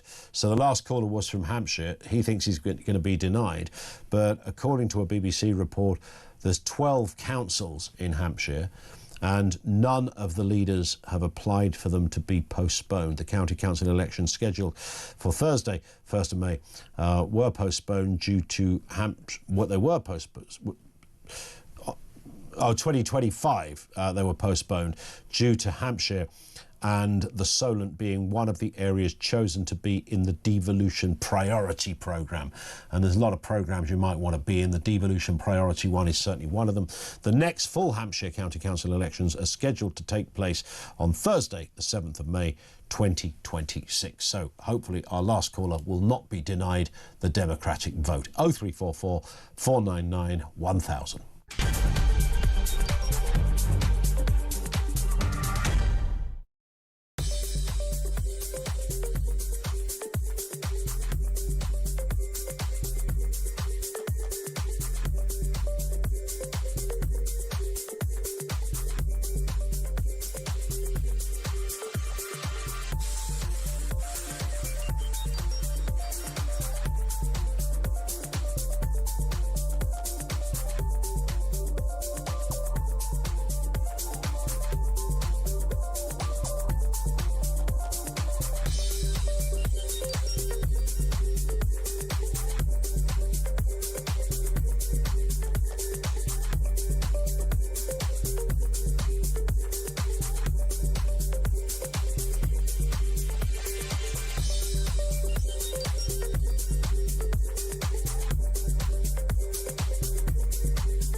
Breaking news this morning revealed that under the Terrorist Act, 242 people were arrested in the year to June of this year. That's something you can indulge in as to all the people who aren't going to prison because, well, there's no prison spaces. So this is a Talk exclusive we've been looking at. I said, you take these cuffs off me and speak to me like a human being rather than a common criminal. You're just left wondering, does these people who lead us actually hate Britain? Yeah. Do they not love our country and everything that we've stood for? Across the UK, on DAB+, on YouTube, on your mobile, and on your side. This is Talk. It is indeed Talk. Fran says, a letter left laying around my foot. This is the Jenrick story. Jenrick was set up. Yeah, it's kind of bizarre, isn't it? Because I don't know if anybody's actually seen the physical letter on this. But the Tories didn't need to say that there was a letter, did they? They could have just said, you know, we've got good intelligence that he's going. So I'm not quite sure what that was all about. Unless genuinely the unthinkable happened. There was you don't tend to leave a letter. Would there be a physical letter at that stage? Unless it was going to literally, it would be on a computer somewhere, right? Unless you were literally about to send it physically. I don't know. One here from Party who says the sacking rather than a resignation was a deliberate move by Jenrick. The Conservatives, Labour Party and the media cannot call for a by-election. You could call for one any time you want if you think there's some kind of malfeasance. Resignation, sacking, I don't know. We will never know, I suppose. Kevin Cook says, you keep implying that Jenrick is a defector to reform. He isn't. He hasn't defected. He's been sacked and ejected from the Tory party. He's now in no man's land. I think we've established that 1,000 times in the last 1 hour. The smart money says he's likely to go to reform, and the intelligence that the Conservatives have is that that's where he was likely to go. If you went to a bookmaker tomorrow, that's where you'd put the money. So to imply that is reasonable, but Kevin is quite correct. It's not been said out loud by Jenrick, and certainly not Nigel Farage either. Michael's in Birmingham on this point. Michael, what have you got for us? Hello. All right there, Ian. Yeah. Well, to start off with, I believe there was a letter hanging around, as much as I believe Dixon the Dock Green down here in Brum actually did use AI. I don't believe that for a second. Why have they made up the letter bit, though? Because that's the bit I can't work out. I don't know. But what I was going to say is Reform have to be a bit careful about taking too many Tory defectors, because I actually agree with Keir Starmer. The reason why people are defecting from the Tories is because they're a busted flush. I mean, Kemi Badenoch, I wish she'd defect. She'd be the best-looking Prime Minister we've ever had. But basically, you know, she might think she's steering the Titanic, but she's not. She's steering a lifeboat. Really, the Tories are finished. And, you know, I keep hearing this thing about, Reform need experience. I'm a bit worried that they're becoming a bit too mainstream, you know, and not being... Look, Reform should not be frightened to cause offence and be outspoken. Let them offend the people they're going to offend. They're never going to vote Reform anyway.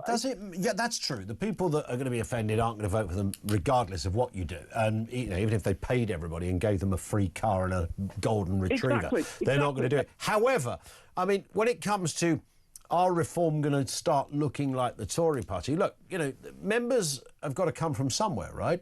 Reform never used to exist. So it stands to reason that you're going to have some kind of history. Well, I kind of disagree with that in a way. Look, you might need a bit of political guile, but don't forget the phrase, if you do what you always do, you get what you always got. Yeah. And you can't say that any politician in the Westminster bubble who knows their way around the Westminster system has made a real success of anything, do you? Maybe we do need a firebrand. Maybe we do need a few people who've stepped out of line. I mean, I noticed Sarah Poachin. By the way, I was the one who asked that advertising question of Sarah Poachin. I noticed she's vanished. You know, Farage has taken her away. She said some clumsy things, but the sentiment was right. And like, why be offended? Why not have people like me or somebody? We may not know how to vote in the House. We may not know where the lobby is or whatever, but so what? So what? You're just going along with the party, like with the traditional lines there, and you get the same rubbish you always got. I hear you. Michael, thank you very much indeed. Sarah Poachin has been very quiet of late. I'm sure someone's going to say, no, she was on Newsnight 2 days ago. Maybe she was. Let's get a voice note on Jenrick. This is Ian. I'm a Reform member. If Robert Jenrick joins Reform, I'm out of here. I'm ex-Labour. A lot of people I'm with are ex-Labour. And this will be the final straw that breaks the donkey back. We're not interested in any more Tory rats swimming towards the lifeboat of Reform. If he does, it's over. Wow. And that straw is so strong it won't just break a camel's back. It will do a donkey at the same time. That's some kind of mummer of a straw, right? Listen, if you're Robert Jenrick and you join the Reform Party, why, and I'm asking this to Ian and others, why would that be a problem for you, given that Robert Jenrick is kind of like of the same kind of views as Nigel Farage in these sort of areas? Betty comes up with an interesting theory. I could easily see Farage stepping aside to let Robert Jenrick take the election. He gets his peerage. This is Farage, I assume, takes credit, doesn't have to do the work or take responsibility for the result. But after today's cock-up, Bobby J is Farage's, I won't say the B word. I don't think... I always thought Robert Jenrick, I've met him a ton of times, he's been in here an awful lot. I never thought he was... It was okay he had something of the Ian Duncan Smith about him. And I mean this when Ian Duncan Smith was the leader of the opposition. Because Ian Duncan Smith was the perfect Conservative, but not the perfect leader. That, like, extra bit.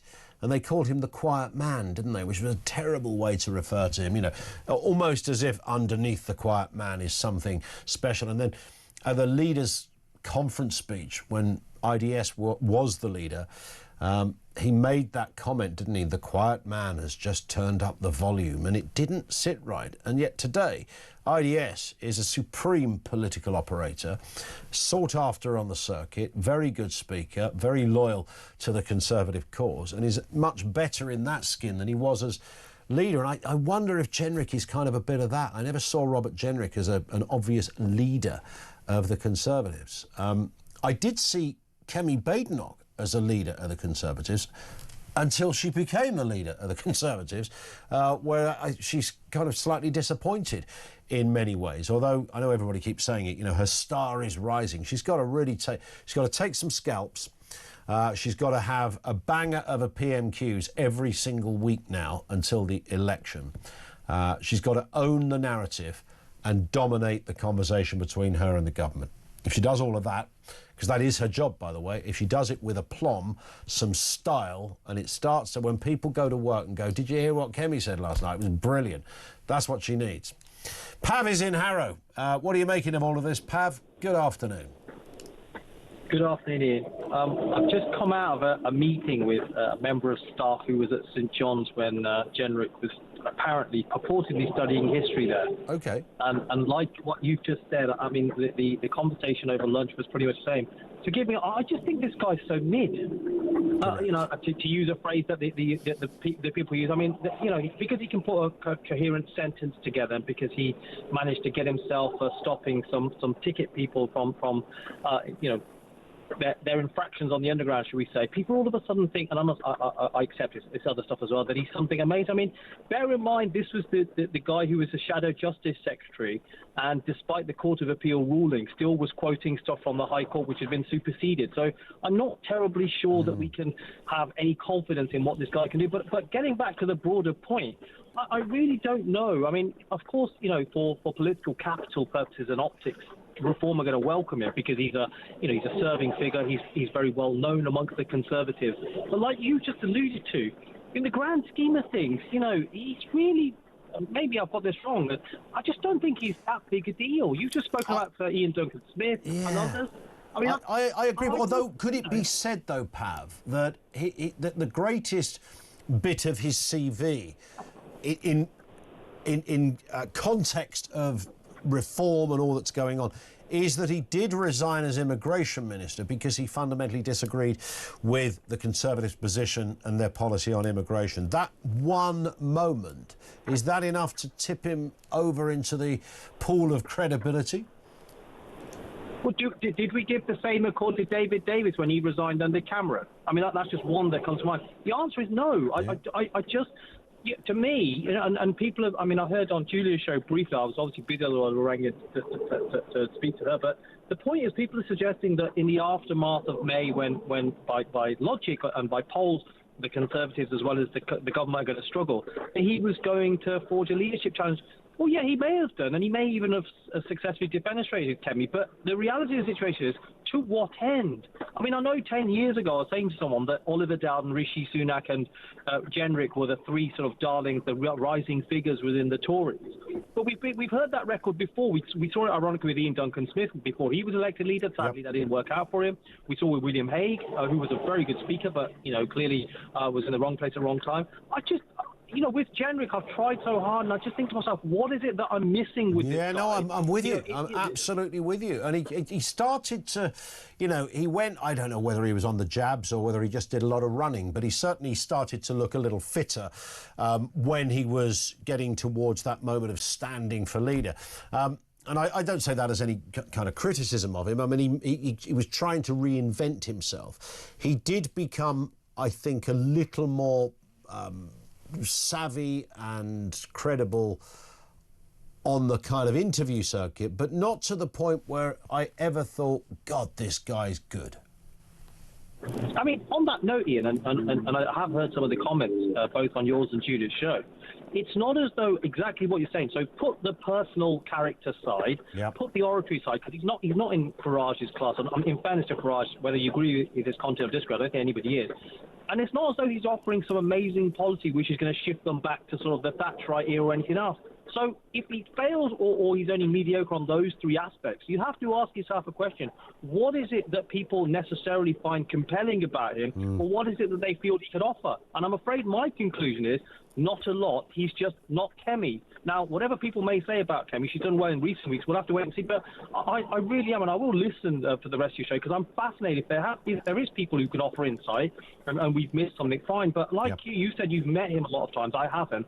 But I'm really just not seeing it. I just see a figure who's okay, nothing amazing. But if we think that he's the great leader who's going to overturn or the fortunes of the Conservatives or make them relevant again, I'm afraid I just think people are misguided, and it'll be interesting to see how it unfolds, Ian. Yeah, it certainly will. Pav, thank you very much indeed for that. It's interesting when you look at, I don't know, Jenrick, the one thing he's got in common with a lot of politicians is that he's a little bit awkward, I would say, off-air, that sort of, spectrum dwelling, not a pejorative, by the way, genuine observation, kind of type or stereotype, archetype, who fits into that sort of slightly awkward political skin.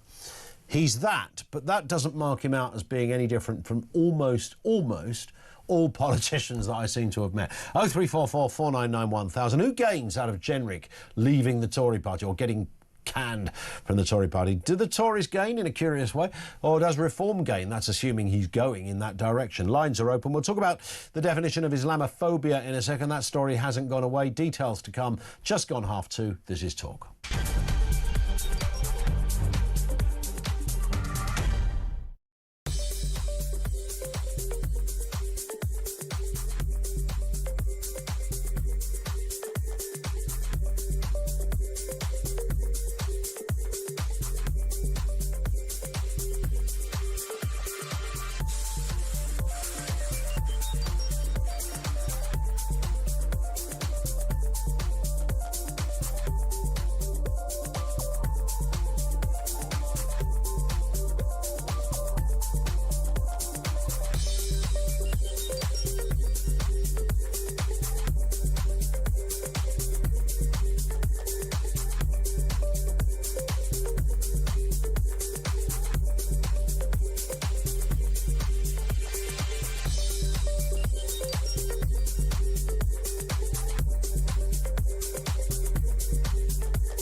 Across the UK, on DAB+, on YouTube, on your mobile, and on your side.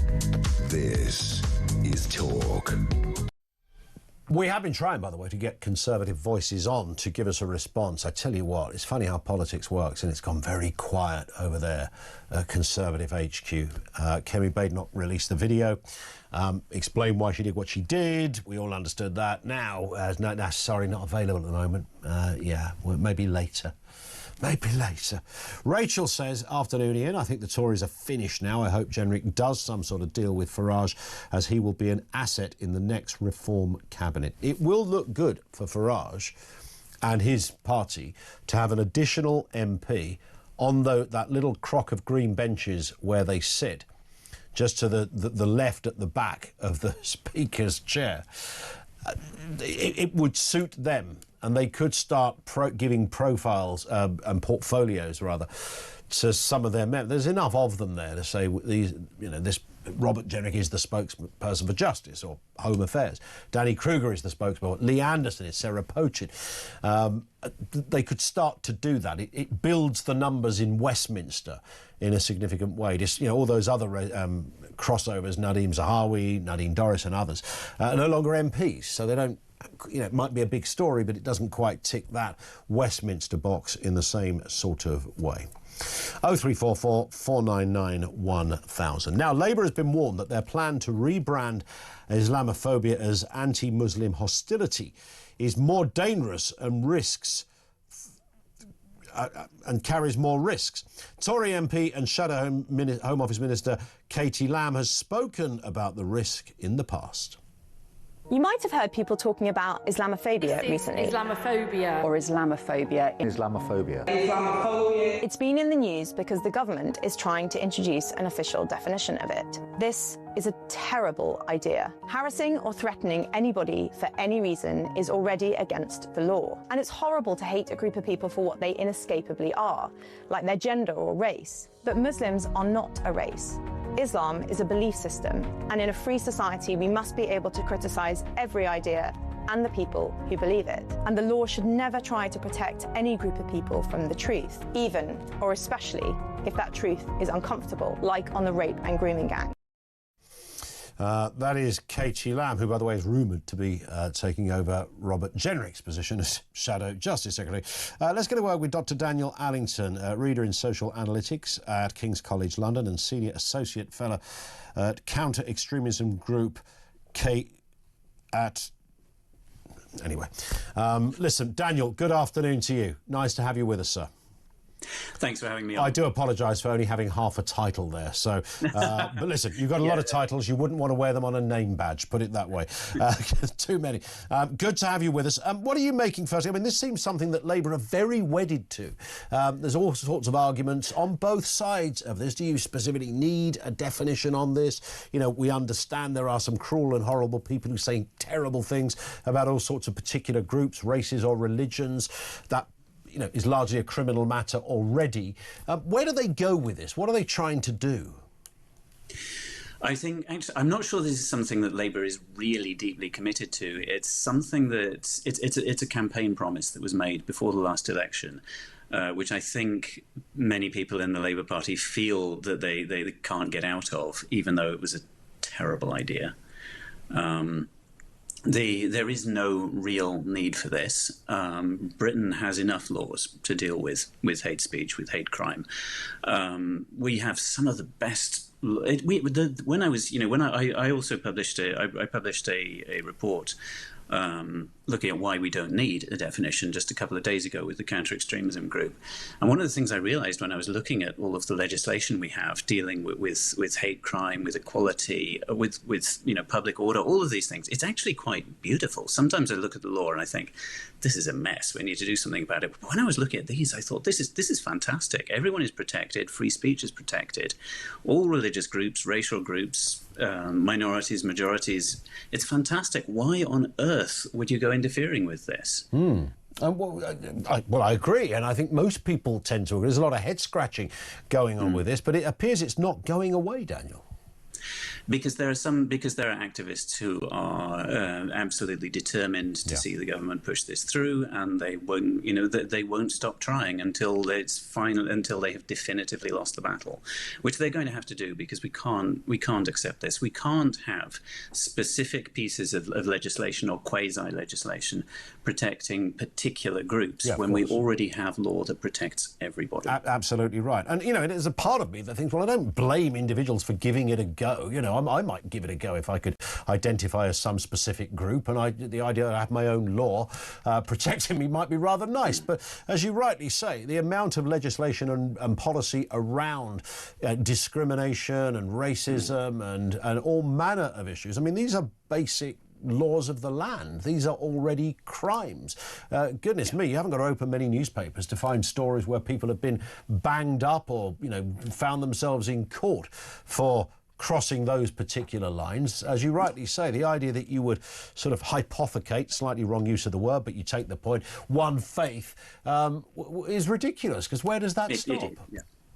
It is. There is absolutely no need for it. And in the report that I published with Counter-Extremism Group on Monday, what I've recommended is that the best way to deal with anti-Muslim hate, as with all forms of religious and racial hatred, is to reassert the existing British legal framework for dealing with these things, which is a fantastic framework. It's multiple pieces of legislation that interlock together to protect people's rights. And this is what we should be reasserting in order to show all groups that they're all protected equally. Yeah. And I don't think that's too much to ask. I would suggest that's sort of almost sixth form analysis of what our system is. You would hope so. Pretty but, basic stuff. There are activists who are devoted to muddying the waters over all of this. Yeah. There was a really good report out last night from Policy Exchange, which looked at the problems of the new definition. This new definition, which was leaked before Christmas to the BBC, superficially it seems to be better than what was on offer back in 2018, but actually it's still immensely problematic. And the reason that this just won't go away is that there are activists who are absolutely determined to exceptionalize Muslims in such a way as to make it more difficult for the state to take the kind of actions it needs to take with regard to things like extremism, terrorism, and many other forms of crime.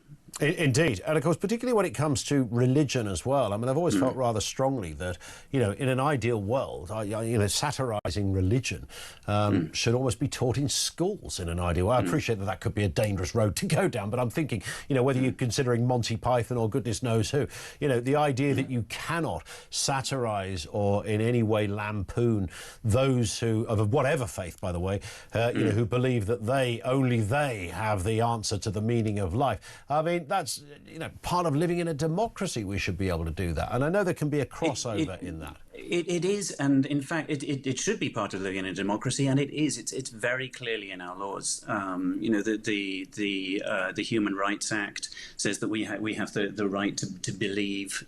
To hold beliefs, and that includes non-beliefs. So you have the right to believe in a religion. You also have the right to not believe in the religion. And you have the right to express those beliefs. So the incredible thing about the laws that we have in this country is it's the same laws that protect the right of Muslims to preach their own faith, that also protect the right of non-Muslims to criticize that faith. And the same for every other religion. You are allowed to assert belief in Christianity. You are allowed to assert rejection of Christianity.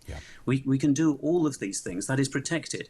You can't be discriminated against for your beliefs or your lack of beliefs. That's what the Equality Act provides for us. Our legal system provides us with religious rights, which are rights to believe and to not believe in all sorts of religious and philosophical systems, without being discriminated against. We already have all of the protections and freedoms that we could want. There is no need for anything specific for Islam or its followers, or for any other religion. There really isn't. It's spot on. Daniel, great to have you on, sir. Thank you. Dr. Daniel Allington with us on the programme. He is, of course, reader in social analytics at King's College London. Thank you to him. Let's go back to your calls. Loads to get through here. This comes in from Gav. It says, Farage and Jenrick will be the UK version of Trump and JD Vance. I get that, yes, you might be right. Of course, Richard Tice, who I happen to think is the best of all operators of Reform UK. And I'm taking Nigel Farage out of that. Nigel Farage is, even if you hate the bones of Nigel Farage, nobody's going to take away his oratory skills. The fact that he can stand there and lecture without a script. He can give a monologue without a script. He can respond to questions. He rarely sounds that flustered. Doesn't matter whether you hate the cut of his jib or not. He's just very good at that stuff. But outside of him, I think Richard Tice, to me, is a more credible operator by far than Robert Jenrick. I know Mr. Tice's entry into politics came in an unconventional way, but I think that's to be encouraged, isn't it? I mean, who's didn't? Well, they should all be, from all walks of life and all the rest of it. And JD Vance, look, I know he's a bit of a bearded god-botherer, and he is, he's got some odd views on things, but he's very effective, and he's a very nice man by all accounts, and he's also incredibly intelligent. So my own personal views in terms of what I might think of some aspects of the bloke don't come into it. I don't think Robert Jenrick gets anywhere close to the style, intellect and panache of J.D. Vance. But I do get Gav's point. It will be maybe sold a little bit like that. Nick's in London on this point. What do you think, Nick? Good afternoon. Hello, Ian. Hello. I think it's wrong, whoever the member of Parliament is. I think it's wrong that someone can swap parties. I know Robert Jenrick didn't actually swap party, he was sacked, but as an example, can change parties without it going back to the electorate that have voted them in their place. I've always thought that's funny, isn't it? That if you are fired by... Now, of course, the only people that can fire you are the electorate, right? I mean, you can't be fired as an MP. So you can be fired from your party or your position within the party, but not as an MP. So what if he sat as an independent and didn't join another party, Nick? Well, because some of the people who put votes for him would have done so because he was the Tory candidate. Well, indeed. Forward. Yeah. And some will and some won't. So I think it's unfair on them, having voted a Tory in, or Labour or Lib Dem, as the case may be, suddenly don't have a Tory MP or a Labour MP or a Lib Dem MP. Yeah. I think it's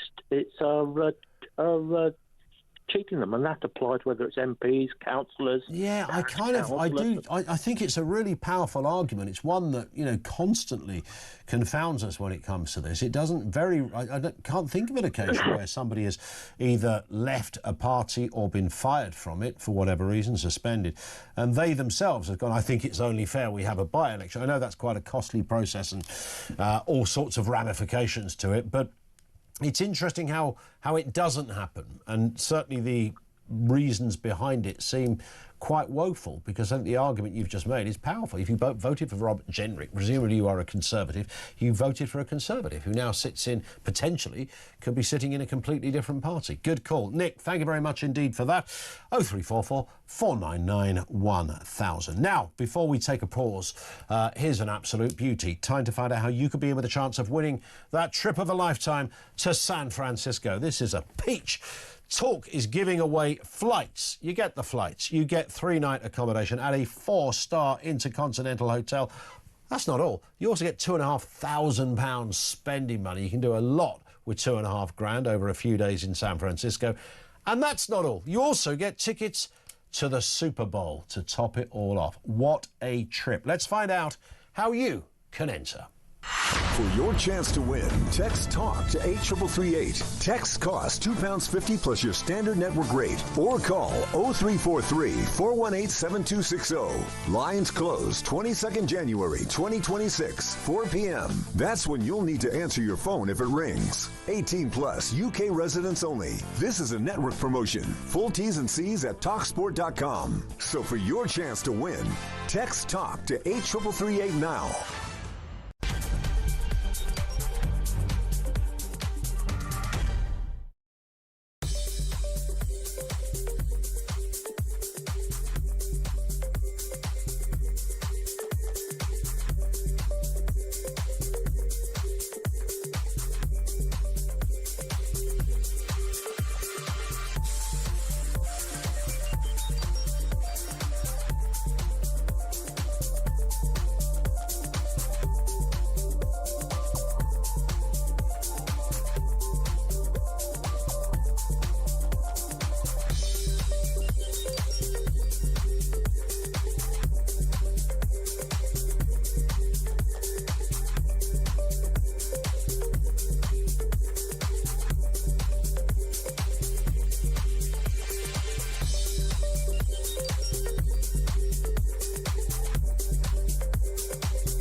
Breaking news this morning revealing that under the Terrorist Act, 242 people were arrested in the year to June of this year. Something you can indulge in as to all the people who aren't going to prison because, well, there's no prison spaces. So this is a talk exclusive we've been looking at. I said, you take these cuffs off me and speak to me like a human being rather than a common criminal. You're just left wondering, does these people who lead us actually hate Britain? Yeah. Do they not love our country and everything that we've stood for? Across the UK, on DAB+, on YouTube, on your mobile, and on your side. This is Talk. It is Talk. Before we go any further, we have the Voice of Doom. We are, I think, on day 14. Day 14. This is really simple, right? Now, there is no big prize on this. I've got to fess up, all right? We ain't giving away stuff on this. This is about your own might to be able to suss, remember, think about whose voice it is you're about to listen to. Now, it's always political, for those who don't know. Every day we do this, and we always get people who guess somebody who's not political. It's always political, so you're either looking for a left-winger, a right-winger, Labour, Tory, Reform, Lib Dems, whatever it happens to be, young or old, dead or alive. It could be from the 40s, it could be from last week. Very simple question. Who is this? Going to be community relations. So 14 days today that has gone on for. Nobody has got anywhere close so far. Well, maybe a little bit close in the sense of the right party. But that's it. Here it is again. Going to be community relations. If you think you know who that is, 87222, 87222. Can we put this one to bed today, please? It's gone on too long. I know there's a break of Christmas in between. We've had harder voices than that have gone in a day. If you know who this is... Going to be community relations. 87222, because I don't want to hear that voice again. Going to be community relations. I said I don't want to... Yeah. If you think you know 87222, we will tell you after the news who it is, by the way, but only if we get a right answer. Back to your calls in a second. Let's first get a voice note on Robert Jenrick. This comes from Steve. Hi, Steve. I think that Rob Jenrick is a proper recruit for the Reform Party. He's a natural Reform Party guy. Kemi Badenoch and her One Nation Tory milksops have destroyed the Conservative Party. They've swung it so far to the Liberal left that there isn't a Conservative Party anymore, and surely the whole point of reform is to fill the void left by the Tories when they swung so far to the left. I think that Jenrick's a natural fit. I don't see what all the fuss is about. I agree. He is a natural fit in that respect. So reform should go, right, Nadeem Zahawi was not a natural fit. But Jenrick actually does kind of fit into the... I mean, everybody's been saying it for ages to Jenrick. Just join Reform, mate. It's clearly your party. But, of course, the criticism is that Reform shouldn't just be taking Tories. There is that. I think Steve kind of addressed that brilliantly there. But does it make Kemi Badenoch look stronger to go, look, we're not Reform. We don't want Jenricks in this party. That's not us. We've got other ways of doing things and a more credible way of doing business. She's got to convince everyone and the electorate that that's who she is. This is Dave down in London. Dave, what have you got for us? Good afternoon. Hi, Ian. How are you, mate? Right? Good as gold. What are you thinking? Yeah, I feel a bit sorry for Kemi Badenoch. I can't remember whether it was when she was standing and Liz Truss won or when Sunak won. There were so many, leaders changing hands at that point. I've forgotten. But I remember her being the favourite of the Tory members at the time. And in the end, it was either Truss or Sunak or both, whatever. And I think... she was favourite, and she was. I thought at that time she was really good and just the thing the Tories needed. But no, they went in different directions as per usual, and she was a bit wet at that time, I guess. But then she was when she took over the leadership anyway, and she's actually, I think, performing much better. I don't think it's going to save her or the party, to be honest. But I do feel. It wouldn't be a dream ticket if she joined Reform as well. But can you imagine? Well, I mean, the way things are going, if you based it on the polls, Dave, then at some point after an election, if Reform won the election, they're not going to win with a thumping majority. The Conservatives could do better than Labour now, which previously wasn't the case. So they'd have to do some kind of deal. Yeah, I think with Kemi doing well, I've been a Tory voter all my life until the last election when I voted Reform, and that's my plan this time. But I did feel that she'd stand a bit of a chance having Jenrick as a wingman, but I'm not sure now he's gone who they've got really to sort of bolster that. I think there's some kind of Tories that are thinking of going to Reform, but they're hanging on. Trouble is, they're all so bloody dull, Dave. You know, we just played a clip of, was it Katie Lamb, Finn, who's one of the shadow ministers in the sort of Home Affairs Department. She's apparently going to be taking, well, it's rumoured she will take Robert Jenrick's job. And I mean, she kind of sounds okay. I mean, she looks like that school teacher at school that didn't really do you any favours in the education department, Dave. Do you know what I mean? There's nothing, you're not going to go, wow, she's amazing. And we need people where you say, wow, they're amazing.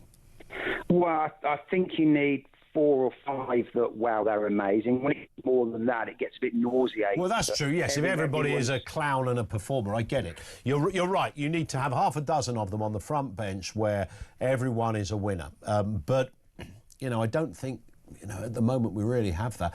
Kemi Badenoch as Home Secretary, Nigel Farage as Prime Minister. What do you think? Yeah, I think that would be a dream ticket if they put Jenrick in on, what would he do then? That's a good point, yeah. Stick him in agriculture. That would be a dream ticket. Yeah, and it would shut everyone up saying, oh, it's just the Nigel party. But mind you, I wasn't overly enamoured by the Zahawi thing. I thought, yeah, OK, fair enough.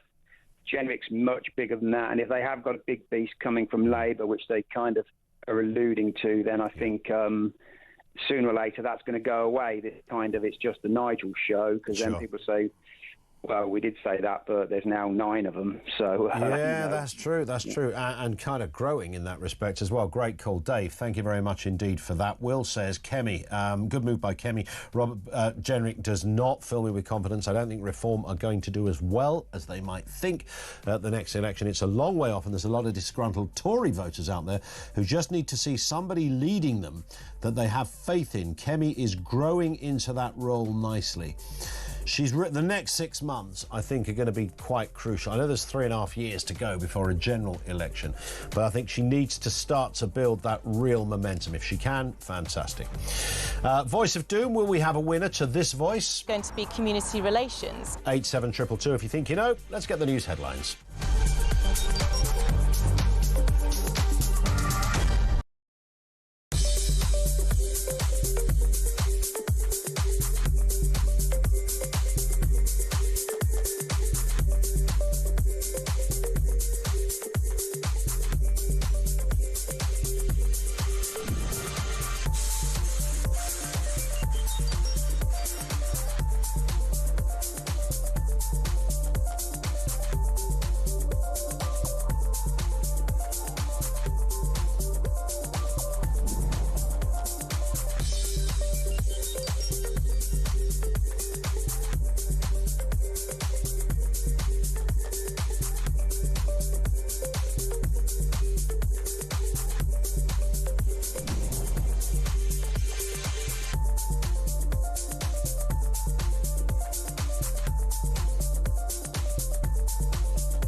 Across the UK.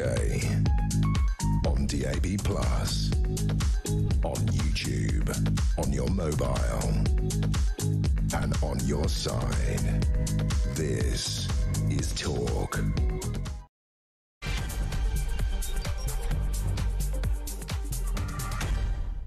And good afternoon. Yes, welcome back. We are, of course, responding to the news that Kemi Badenoch has fired Robert Jenrick out of his political socks. Where's he going to go? Well, the smart money says Reform UK. She says we had to get rid of him because there was clear, irrefutable evidence. There was a plot afoot to defect from the Tories and join Reform instead. They were her words. She felt she shot his fox in that respect. What I'm interested in, there's loads of things in this story that should be of interest. There are implications across the board. Who gains out of this, Tories or Reform? And the countdown is continuing, of course, for the Chief Constable of the West Midlands Police to resign. Craig Guilford, as of 3 minutes past 3, is still in the job. He's defied calls to step down in the wake of that debacle, which came as Jewish football fans were banned from going to a football game last year. Loads of reasoning behind it, as far as he was concerned. Some of it very iffy, but he still has the job.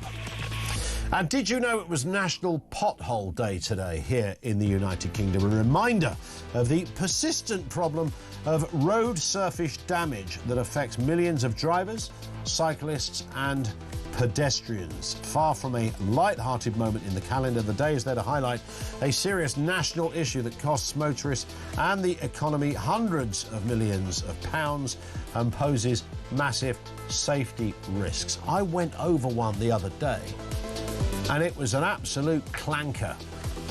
Is that the correct phrase? I mean, this thing, it absolutely... I thought, that is it. I'm coming out. I thought I was going to go through the bottom. The entirety of the base of my car is going to fall out. It was so loud. The bang. I thought, this wheel's gone. It's going to fly. There wasn't... there's probably done damage, but I couldn't see the damage. But boy, do you know it when you find yourself going over a baden. Or a clanker, as it's now known. 0344 499 1000. Loads of stuff coming in from you on Badenoch and Jenrick. This one from George in Shortlands, who says, all this talk about Jenrick is very interesting, but what I'd like to see, and would really shake things up, was if he would turn up to a press conference with Rupert Lowe. It's a good point. Now, Rupert isn't at the moment running a political party. It's what are they called? Restore Britain, right? That is more of a... it's kind of a campaign banner organisation where they talk about a lot of stuff. He's undecided where he wants to go yet. There's some suggestion, of course, Rupert Lowe, of course, he's still an MP, could join the Tory party and lead the Tories. Now, that really would be like on like, wouldn't it? If you have Farage versus Rupert Lowe, someone would say, well, that's a silly game to play. What's the point? I'm sure both gentlemen would remove themselves from the idea that this is an identical comparison. Let's move to this story here on Talk. Interesting one. The French Interior Minister has said that 10 British far-right activists have been banned from France after engaging in actions to stop migrants crossing the English Channel in small boats. Well, I don't think that in itself makes you a far-right activist. What's the truth of all of this? Let's speak with Elliot Stanley, who's a founder member of Operation Raise the Colours. Elliot, good afternoon to you. We should point out, firstly, by the way, that as far as you know, you're not one of those 10, and I don't think you identify as being far-right. Good afternoon. Certainly. Good afternoon, Ian. No, certainly not. I don't identify as far-right, and, you know, it's a slur that we've been having thrown our direction now since we started putting the flags up in the summer, along with all the rest of the nonsense, you know, xenophobic, racist, Nazi. But yeah, to learn that, well, I actually had the communication that the Interior Minister sent out yesterday sent to me. there's no individuals been named in it specifically, but the presumption would be that because, you know, I'm one of the co-founders of Raise the Colours, and that he's raised the colours that he's specifically named in that, and I have been to France also, so the presumption would be that I'm possibly one of the people named, but none of us from Raise the Colours have, you know who is actually banned from France so far. Now, there are, of course, worse things that can happen in life than being banned from France. I mean, I think we can all have some fun thinking about that. But you might think if they are going to ban you from France, they'd at least have the decency to tell you specifically that it's you. Absolutely. You know, it's an intriguing one, because if we want to go on, if me, the wife and my 4 kids want to go on holiday, what happens? Do I turn up to the airport, or do we turn up to the port and then get... I get ceremonially, you know, marched away, or whatever's going to happen. Yeah. I mean, it is interesting. I find it fascinating that the Raise the Colours operation and putting flags up, and you know, some people love it, some people don't like it. That's fine. It's a democracy. But the idea that it somehow means you're a far-right nut job because you put a flag up. Imagine telling, you know, a punter in a pub, for example, in the 60s or the 70s, that, you know, Keith over there sticking some Union Jacks up outside, he must be an extremist. I mean, everyone would laugh you out the pub. What are you talking about? How would you correlate putting a flag up with being a mad extremist? But that's what you guys have dealt with. You'd have to ask the people on the left that have got that weird opinion about us. I couldn't answer on their behalf. It's lunacy as far as we're concerned. And you know, this Laurent Nunez, the French Interior Minister, who's banned us from France. It's amazing how he can ban us so quickly, but you know, for documenting what's going on over in France with the boats, and but yeah, he can't seem to get his act together when it comes to actually stopping the illegal invasion of our country. I'm pretty sure that even by French law, they would have to. You know, the French love a law, so they're not dissimilar to us in that respect. You know, I would have thought legally, you know, I mean, I wouldn't pay out to go to a solicitor to get the official answer to this, but I'm sure the Home Office would have an obligation to tell you, wouldn't they, if you or someone would. Absolutely. I mean, I had thought yesterday that you know, everyone's obsessed with the ECHR, and I wondered if it would convene the ECHR where my human rights have been impacted by not being allowed to go to France. That would be an interesting question if we could pose that back to the French, wouldn't it? Well, yes. I mean, you know, it's a country that's got a lot of problems in many, many areas. And the last time I looked, there's been an awful lot of people that have gone to France and made iffy speeches and done all sorts of things that have done so with a free pass. And similarly over here, we've invited all sorts of characters. And there's one Dutch girl at the moment was told she's not welcome. I'm sure you're familiar with the story. Absolutely. But, you know, it's like, wow. I mean, what's the criteria here? Putting up a flipping flag, trying to stop boats. I mean, why would that be seen as sort of some kind of far-right activity?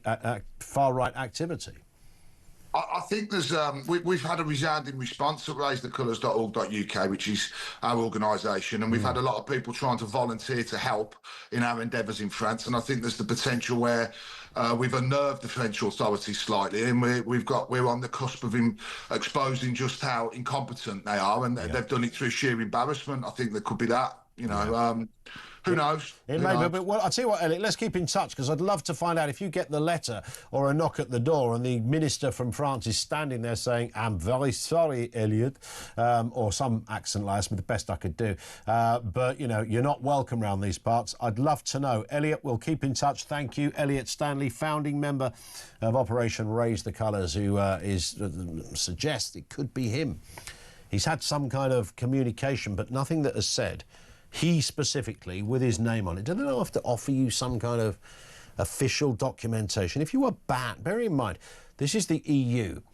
The EU, I know the ECHR and all of that is not the EU, but these are countries that will play that card about your human rights and your rights to this and your rights to that and goodness knows what else. All over the show, every day of the week. How often do we see it? And every day we see one of these bizarre stories where someone's been told, despite being a serial sex offender, they've got the right to stay. There was a fellow the other day that had the right to stay here because he didn't have any friends. I mean, really? We've had the chicken nugget boy. We had one about haircuts. There's been a few others, really bizarre ones. But yeah, didn't know he was too lonely or something. Well, if he's got no friends, he's in the wrong place, isn't he? Wouldn't that be a reason for him to go somewhere else? To find friends? If you've tried it and you couldn't find any, go somewhere. I don't know. Anyway, given that we live in a jurisdiction, as in Europe, the continent, and the ECHR, which underpins so much of our law, you might think that banning anyone doing anything, you'd have to really hit a horrendous criminal act to find yourself banned by the French, who are absolutely flag wavers. Sorry to bring the flags into this again. Flag wavers of all this regulation. Really strange. 0344 499 1000. Duncan in Northampton says, in everybody's ideal reform cabinet, they're overlooking Richard Tice, who I think is an incredibly capable operator and, in my view, must have one of the top jobs. Every time he tells, I find myself nodding along. Should that be speaks? He talks nothing but common sense and doesn't carry the baggage that many others do. I see him playing a major role in the future of UK politics. Indeed. Now, Richard Tice, I know Richard. I've known him for a while. I think, apart from being an absolute gentleman and lovely bloke, he is the deputy leader, by the way, so he's got that role. He's pivotal to all of this, absolutely pivotal. He's also a successful businessman, so he knows that side of life. Suggestions that he could become the Chancellor of the Exchequer if he got the big gig. Dan's in Lancashire. Dan, Robert Jenrick, what are you making of this afternoon? Hi, I'm quite happy for Tories to cross the floor to join Reform, because I'm not really looking at them as Tories. I'm looking at them as representatives of the political right, which is where Reform sits. Tories have drifted too far to the left, and I see Reform now as the replacement, and I think we're going to need an alliance between Reform and the Tories, because, all right, Kemi's driving the support up slightly, Reform's slipping slightly, but I don't see them not being able to work together, because my fear is if you don't get enough Tories, you don't get enough Reform, we're going to have another left-wing government, which we as a nation cannot afford. Who would lead a joint party? Well, you'd have to have somebody like Nigel as the figurehead, and then split the senior roles between the Tories under Kemi and the Reform people under Nigel. Yeah. So Richard Tice, Home Secretary, Kemi, Foreign Secretary, stuff like that. Yep. Because we need expertise, and we need that alliance, because let's say we did get a Reform government. How are you going to get anything through the House of Lords when you don't have a single peer? Yeah. At least in an alliance with the Tories, you can get their peers to support you. Sure. Yeah, you're spot on. Well, that's the other thing. They've not just got to find 600 and odd potential members of Parliament. There's all the councillors that they have to find. And then, at some point, if they won the election, they've got to stuff the place with some Reform lords and ladies. But we've got to win the election, because we cannot afford another Labour or maybe a Labour/Lib Dem/Green government, because they're destroying us. Yeah. They're destroying us. And we need the right, literally, to unite together. You see, that the problem with that, of course, is that it might happen, but after an election, Dan. It might, but then... Because if it happens before, then both parties have diluted something, haven't they? They've Reform have gone, yeah, we're fine with the Tories. It's like, hang on a second, you're meant to be the antidote to the Tories. That's true, but we need an antidote to the left rather than an antidote to the Tories. Apparently, if you add all the left-wing parties together, they could do more damage to Reform and the Conservatives than the Conservatives could do, along with Reform, to them. So there's another danger on the horizon. But would the Labour Party, the Lib Dems, the SNP, and what Jeremy Corbyn's got going on, would they all get together? That'd be a mess, wouldn't it? Imagine that. Well, that's the only way the left will win, if the right gets together. Yeah. So we end up with two parties again. and no others. Oh, Plaid Cymru will be hanging around, and a few other stragglers at the back. Great call, Dan. Nice to talk. Thank you. Brian's down in London. Brian. Hello, Ian. Thanks for letting me on, mate. Pleasure. What are you thinking? Well, I'm thinking you're asking who wins Reform or Conservative with Robert Jenrick. I think any decent British person wins because we need to change of direction, and it's another nail in the coffin of the not Conservative Tory party. Mm-hmm. I mean, I've also heard people mention about they would like a by-election if an MP changes party. Yeah. But at the same time, you've actually had a political party that has changed into a Liberal Democrat party. I mean, when people voted Conservative, did they think that they'd get net zero, mass immigration, the highest taxes ever, Uber, 20-mile-an-hour zones, low traffic? I've written them down so I didn't forget any. Good, keep going. Low traffic neighbourhoods, everything. They are the Lib Dems in a blue coat.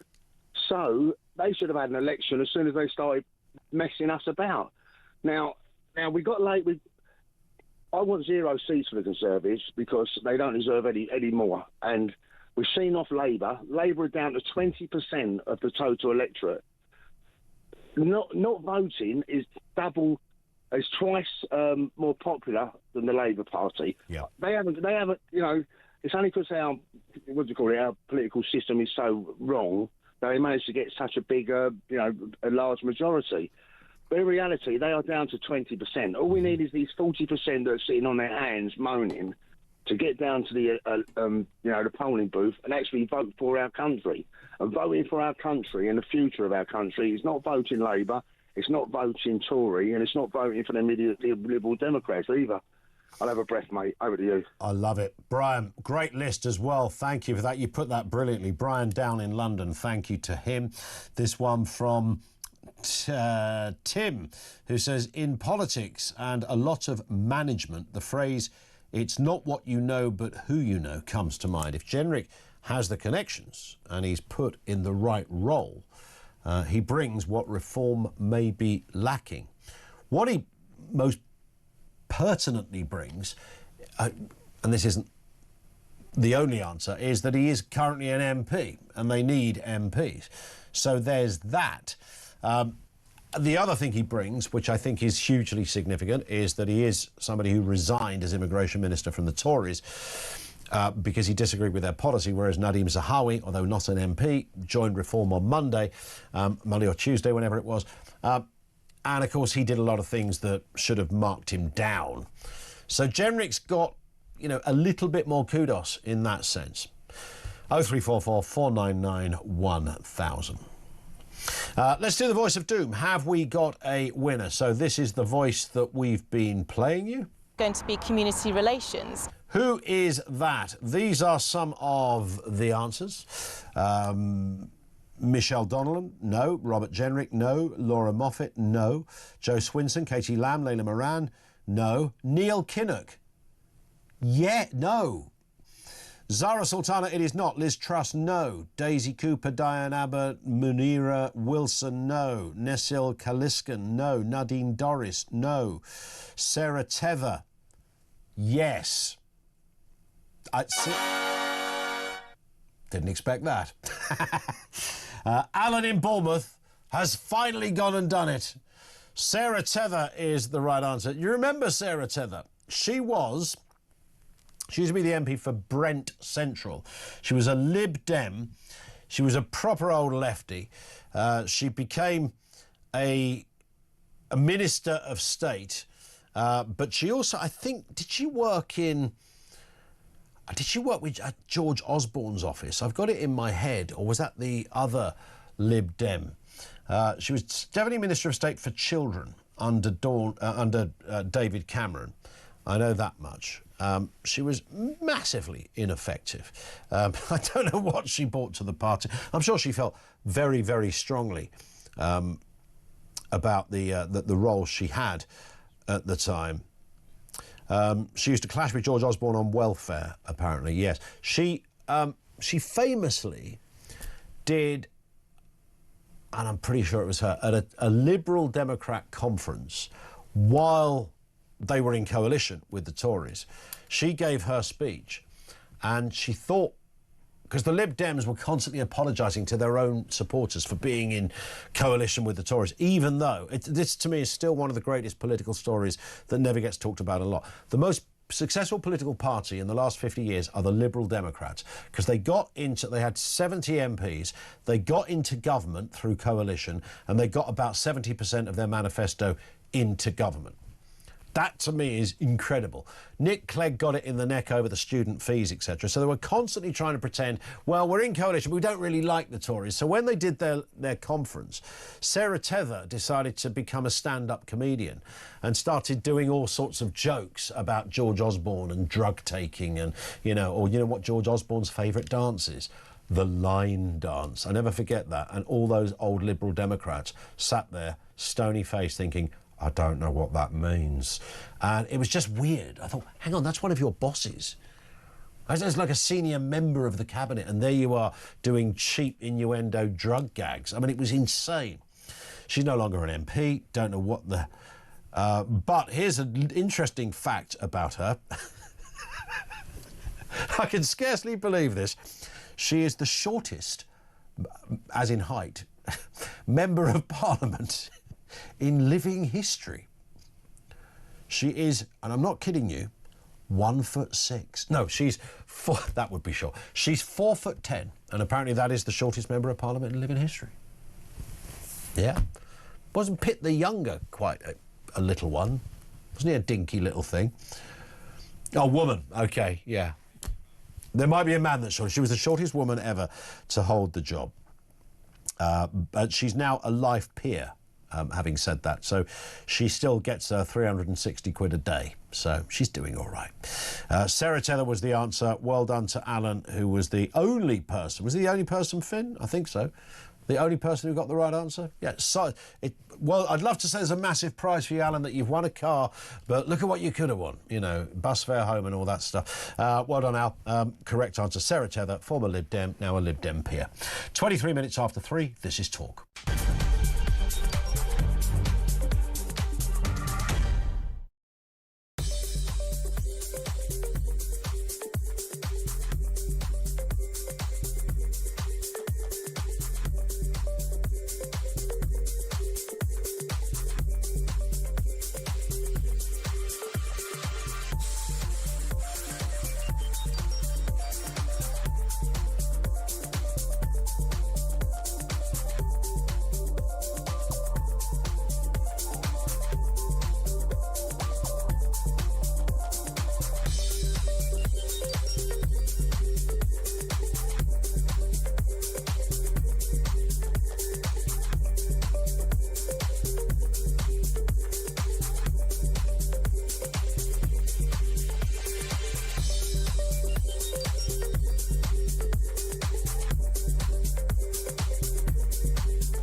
Every Monday to Wednesday, midnight until 1, it is Talkback. Such a shortage of housing. You've got landlords, right, have taken that on board, and it's an absolute disgrace. Your stories, your opinions, it is your chance to have your say. So they're literally just being rented out as hotels, basically. Yeah, rent a load of hotels. Well, that has really shone a light for me.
across the UK, on DAB+, on YouTube, on your mobile, and on your side.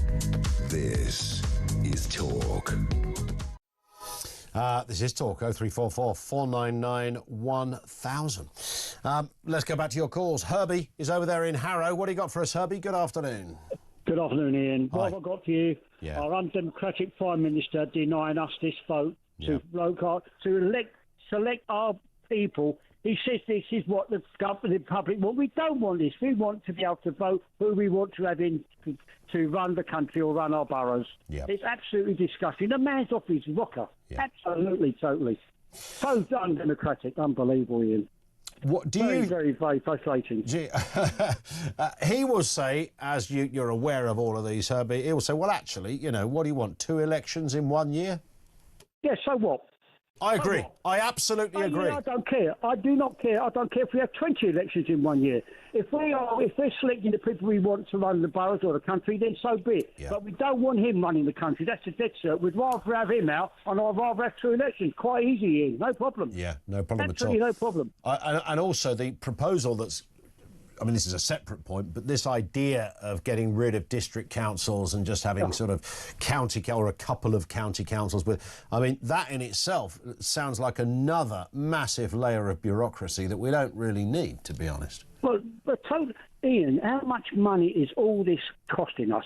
You know, the ratepayers, it's not he's coming out of his pocket. All these things he's doing, he's got to remember, it's you and I that's having to pay for his mistakes and his dream, or his pipe dreams, whatever.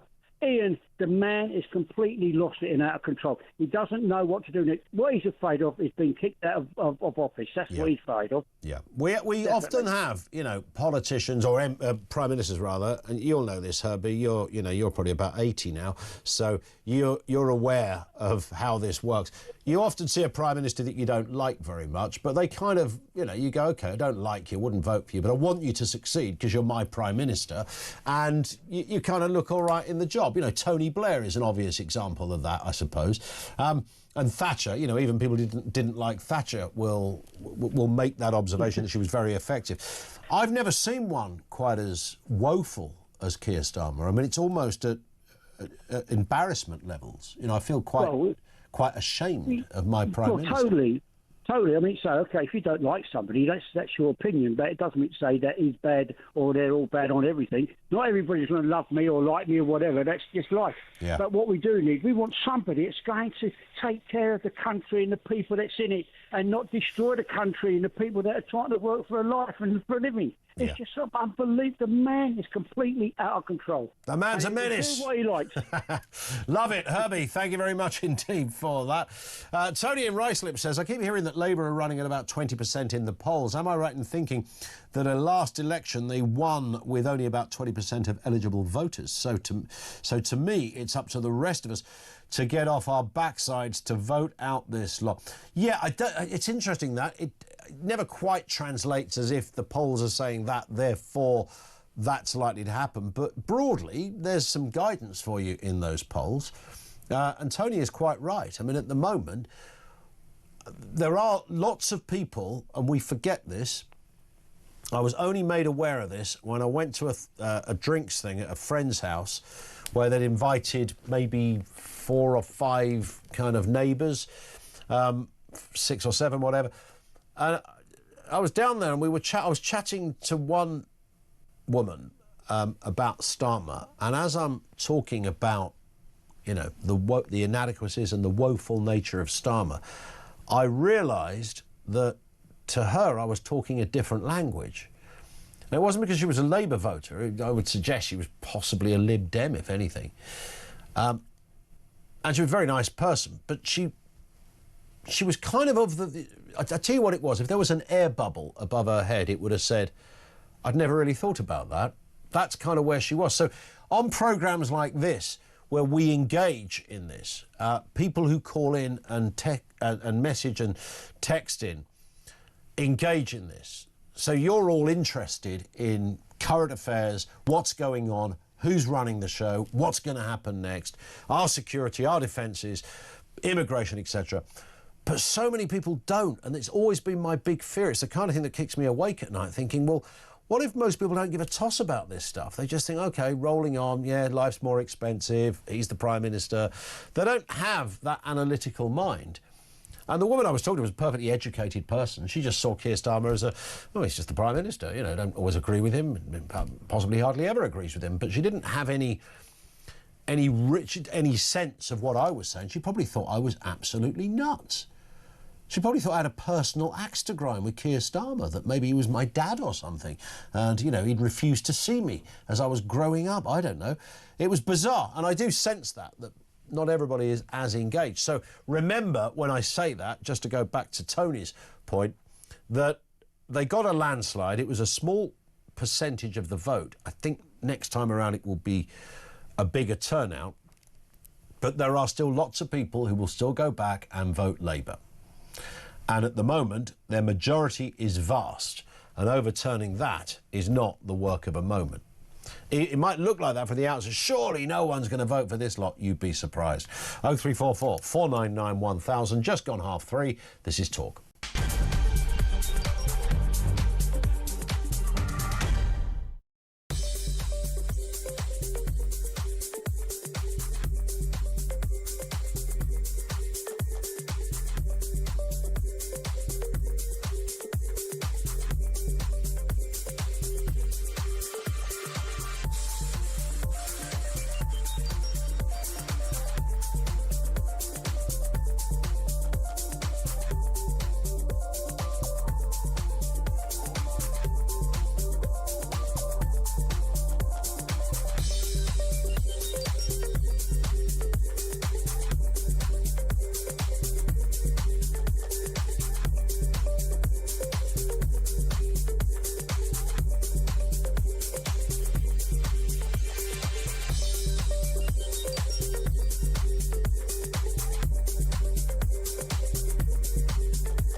Across the UK, on DAB+, on YouTube, on your mobile, and on your side. This is Talk. It is Talk. David, by the way, says the Tory party will merge with the Lib Dems by the end of this year due to the only the One Nation MPs being left in the party. Yeah, the trouble is Lib Dems so passionately hate Tories. I think Tories just sort of look at Lib Dems and go, oh, that's kind of the reaction. He's a Lib Dem. Oh, it's that. Whereas the Lib Dems, they can't get beyond Thatcher. Even if you go, you know, it's 50 years ago. Well, it doesn't matter. Hate them. And another one here made this point that, and this was Dan in Kent, it wouldn't surprise me if, come the next election, if we had a Labour-Tory coalition as the government and Reform UK as the main opposition. Wow. I mean, that would be... I have explored that notion before. Why, you know, when they look for coalitions, why do the Tories and Labour not merge? They just never could, even if there was common ground. They just couldn't do it. But it would annihilate any other party, of course, just by dint of numbers, if nothing else. Let's move to this story. Did you know it is National Pothole Day today? National Pothole. We've even got a national day for potholes. This isn't something we should be celebrating, however, and for Brits this is arguably as big a day as the King's birthday. In fact, I would say it's bigger.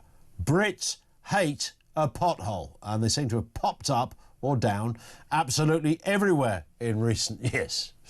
Let's speak with Nick Freeman, motoring lawyer, road safety campaigner and friend of the show, I'd like to say. Nick, good afternoon to you. Good afternoon. I mean, how are you marking National Pothole Day? I mean, do you have a moment of silence before you start your day? How does it work over there at Freeman Towers? Well, a lot of swerving, as I think everyone else does. Yep. I mean, there's a lot of talk and not much tarmac, and that's the problem, isn't there? Great phrase. The government have given about £1.6 billion to assist councils with dealing with the problem, and they've put them under some degree of pressure by making them accountable. The amount of money that's estimated to be needed to sort the problem out is actually 17 billion. Wow. Okay, so Every year we have hundreds of thousands of pothole-related incidents, costing hundreds of millions of pounds to the motorist. So it's not just financial. It's if you're a cyclist, if you're a motorcyclist, there's a massive danger.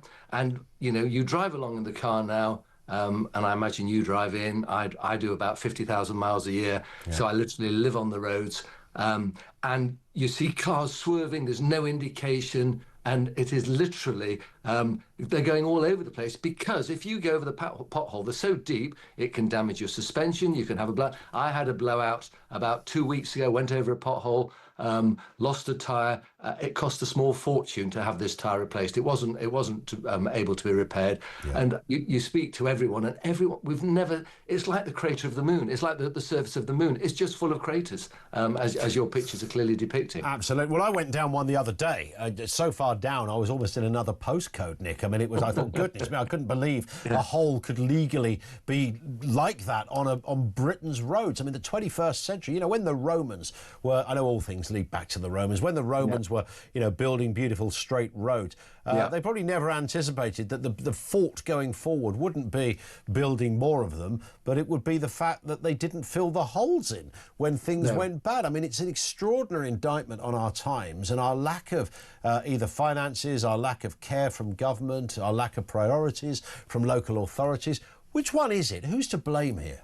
It's a lack of all three. It's a lack of all three. When people go abroad, particularly they go to France, they go to Germany, the one thing that they actually miss the most when they come back here is not the sun, it's not the food, it's the gorgeous road services. And as soon as you get across the channel and you hit foreign road, it's like, oh my God, what a pleasant experience. It's lovely, it's relaxing. Then you come back, you come back off the Channel train and you see these roads. So we need a government to put serious money into it. Otherwise, we are already a third world nation insofar as our roads are concerned, and we can't be in that position. We're the fifth largest economy in the world. How can we tolerate that? Why isn't it being dealt with? And at the end of the day, who are the people who suffer? It's the motorists. So the motorist is paying his road tax, he's paying all his taxes, and the reality is you have damage. Councils are very reluctant, they're very adept at avoiding paying out.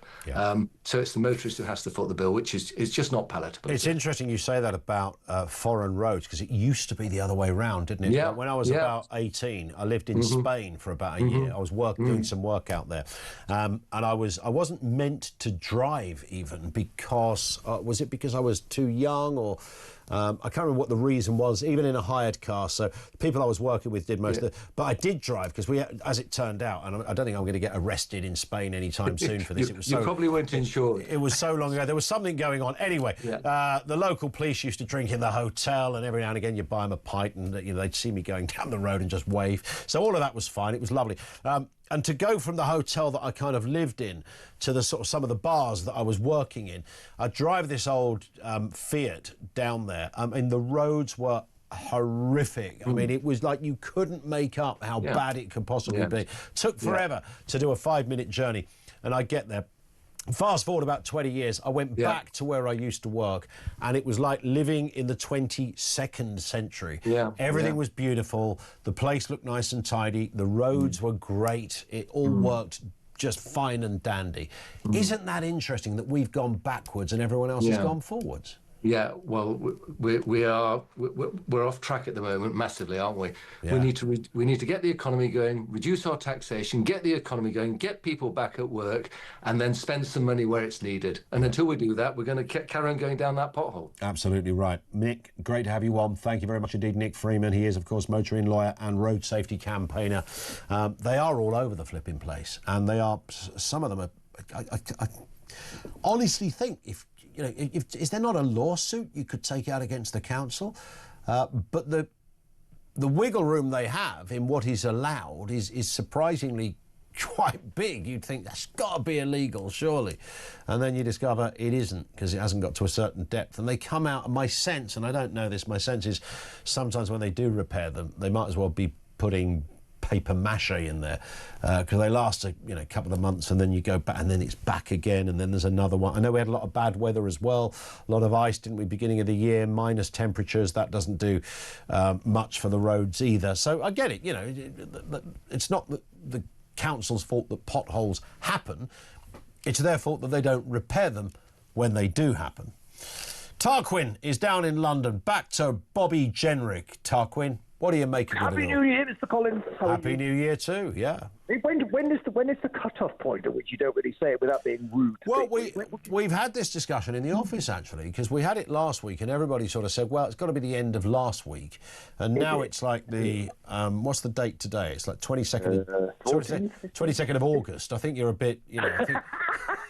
15th of July, yeah, I think we've passed the cut-off I think we're point. there, aren't we? Just about there. I think if you say it to anyone else after today, a fairy dies. So and it's 2026, and I've got to tell you, it's 30 years nigh on since I first started listening to your brilliant overnight show with Mr. Merciless, Mighty Hanson, and Kev the Wonder Sheep. What happened to them? Well, Kev and Mike, Kev I speak to all the time, Mike I speak to all the time. In fact, we're meeting up in a couple of weeks for a drink. Yeah, with a view to some kind of I don't know, some kind of retro nod. Because every time you talk to anybody, you go, we should do a podcast about that. It's like, you can't do podcasts about everything. But that seems to be the sort of language of the 21st century. But yeah, we are meeting up, yeah. Are you? I should say it was 13 years ago, because 30 years ago, I was only 9. Just to put that, it's got to get the timeline right, the chronology. Absolutely. Okay, well, trying to be correct for Ofcom. Back to the big boy pants. That was fun, but it was great, Ian. You were marvellous then. It was a lot of fun. I have to tell you. It was. You were brilliant. Now, but Micah, when this Jenrick thing happened, I mean, for me, the Nadeem thing the other day was like the straw was very much being perched on the back of that camel or whatever it is, donkey. Yes, yeah. And this thing, it's not as bad as the Nadeem thing, because I think the Nadine and Nadeem, it sort of sounds a bit similar, those names. This reform retread of Toryism, I just think it's gonna, Nigel, if you're listening, you're gonna shoot yourself in the foot, my friend. We don't want Tory retreads. We want fresh new blood. We don't want this. But how does... Surely anyone who joins Reform has got a past, right? They will have been with someone else before. Possibly. Well, I think we want new bloods. And if that means Nigel has to go out to the country and get people that we've never heard of before, but have honesty and integrity, that's what we want. We don't want these people that, they've got government experience. Yeah, government experience of facing the blob and getting nothing done. Yeah, that's right. That's no good to anybody. We want people who are prepared to say, right, we're going to reform the blob. We're going to get rid of these permanent secretaries. That's over. That's over. These coppers in the thing, being, these police commissioners, that's gone. That's finished. Now we do it tomorrow. We don't have Mahmood say, I don't approve of that man in Birmingham, but I can't do it here. No, you're a bloody parliamentarian. That's what the power's supposed to be. You know what I mean?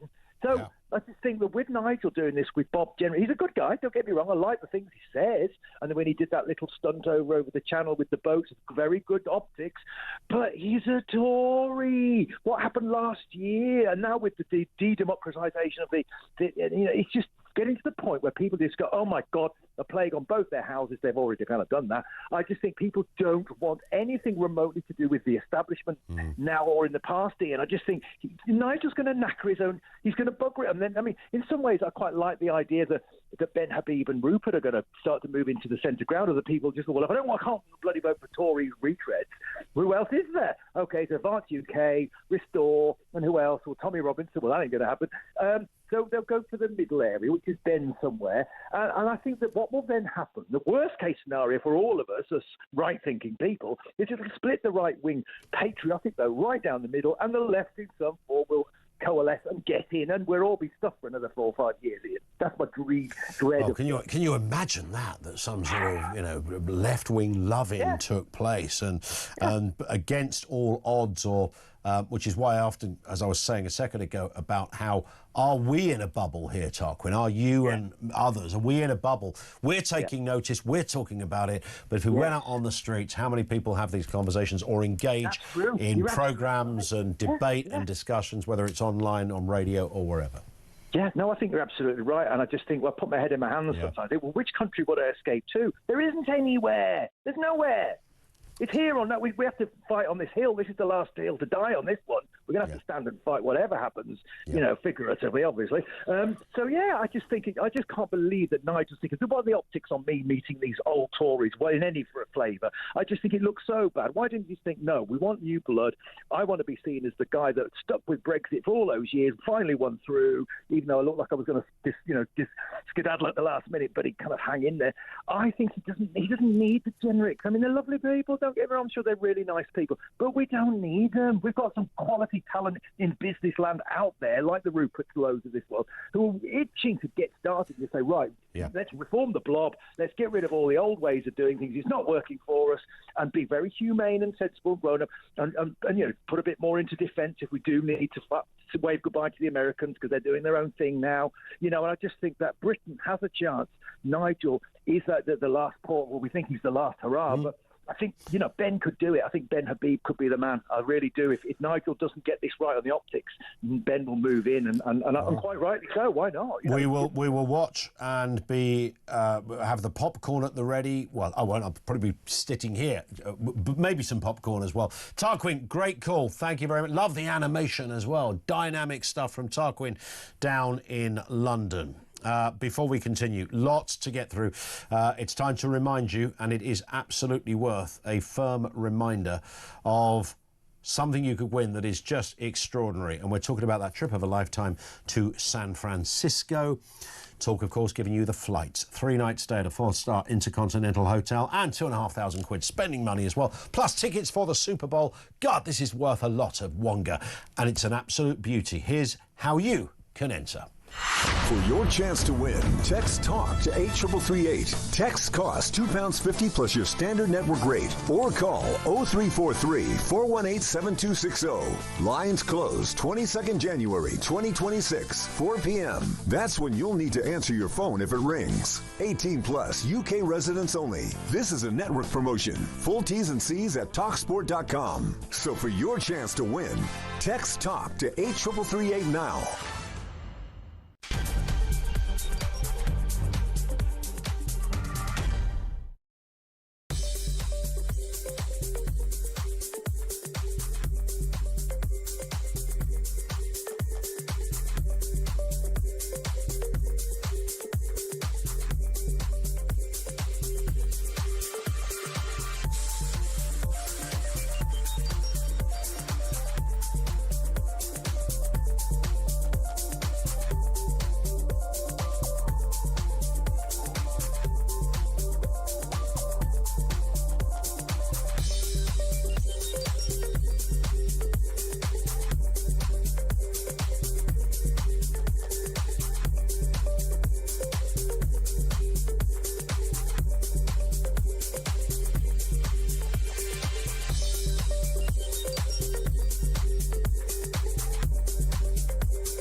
Every Monday to Wednesday, midnight until 1, it is Talkback.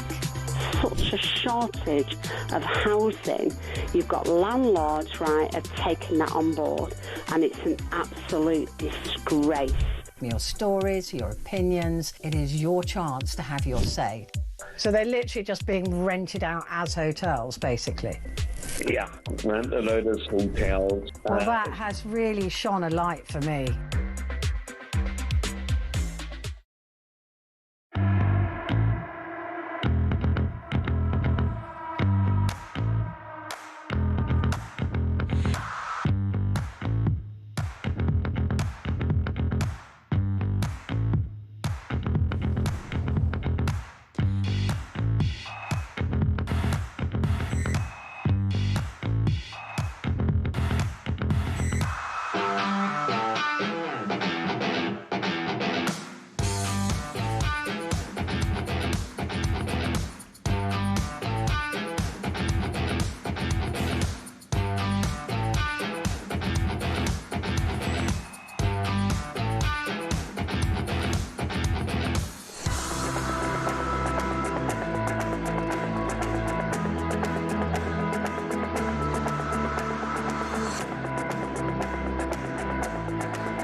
across the UK.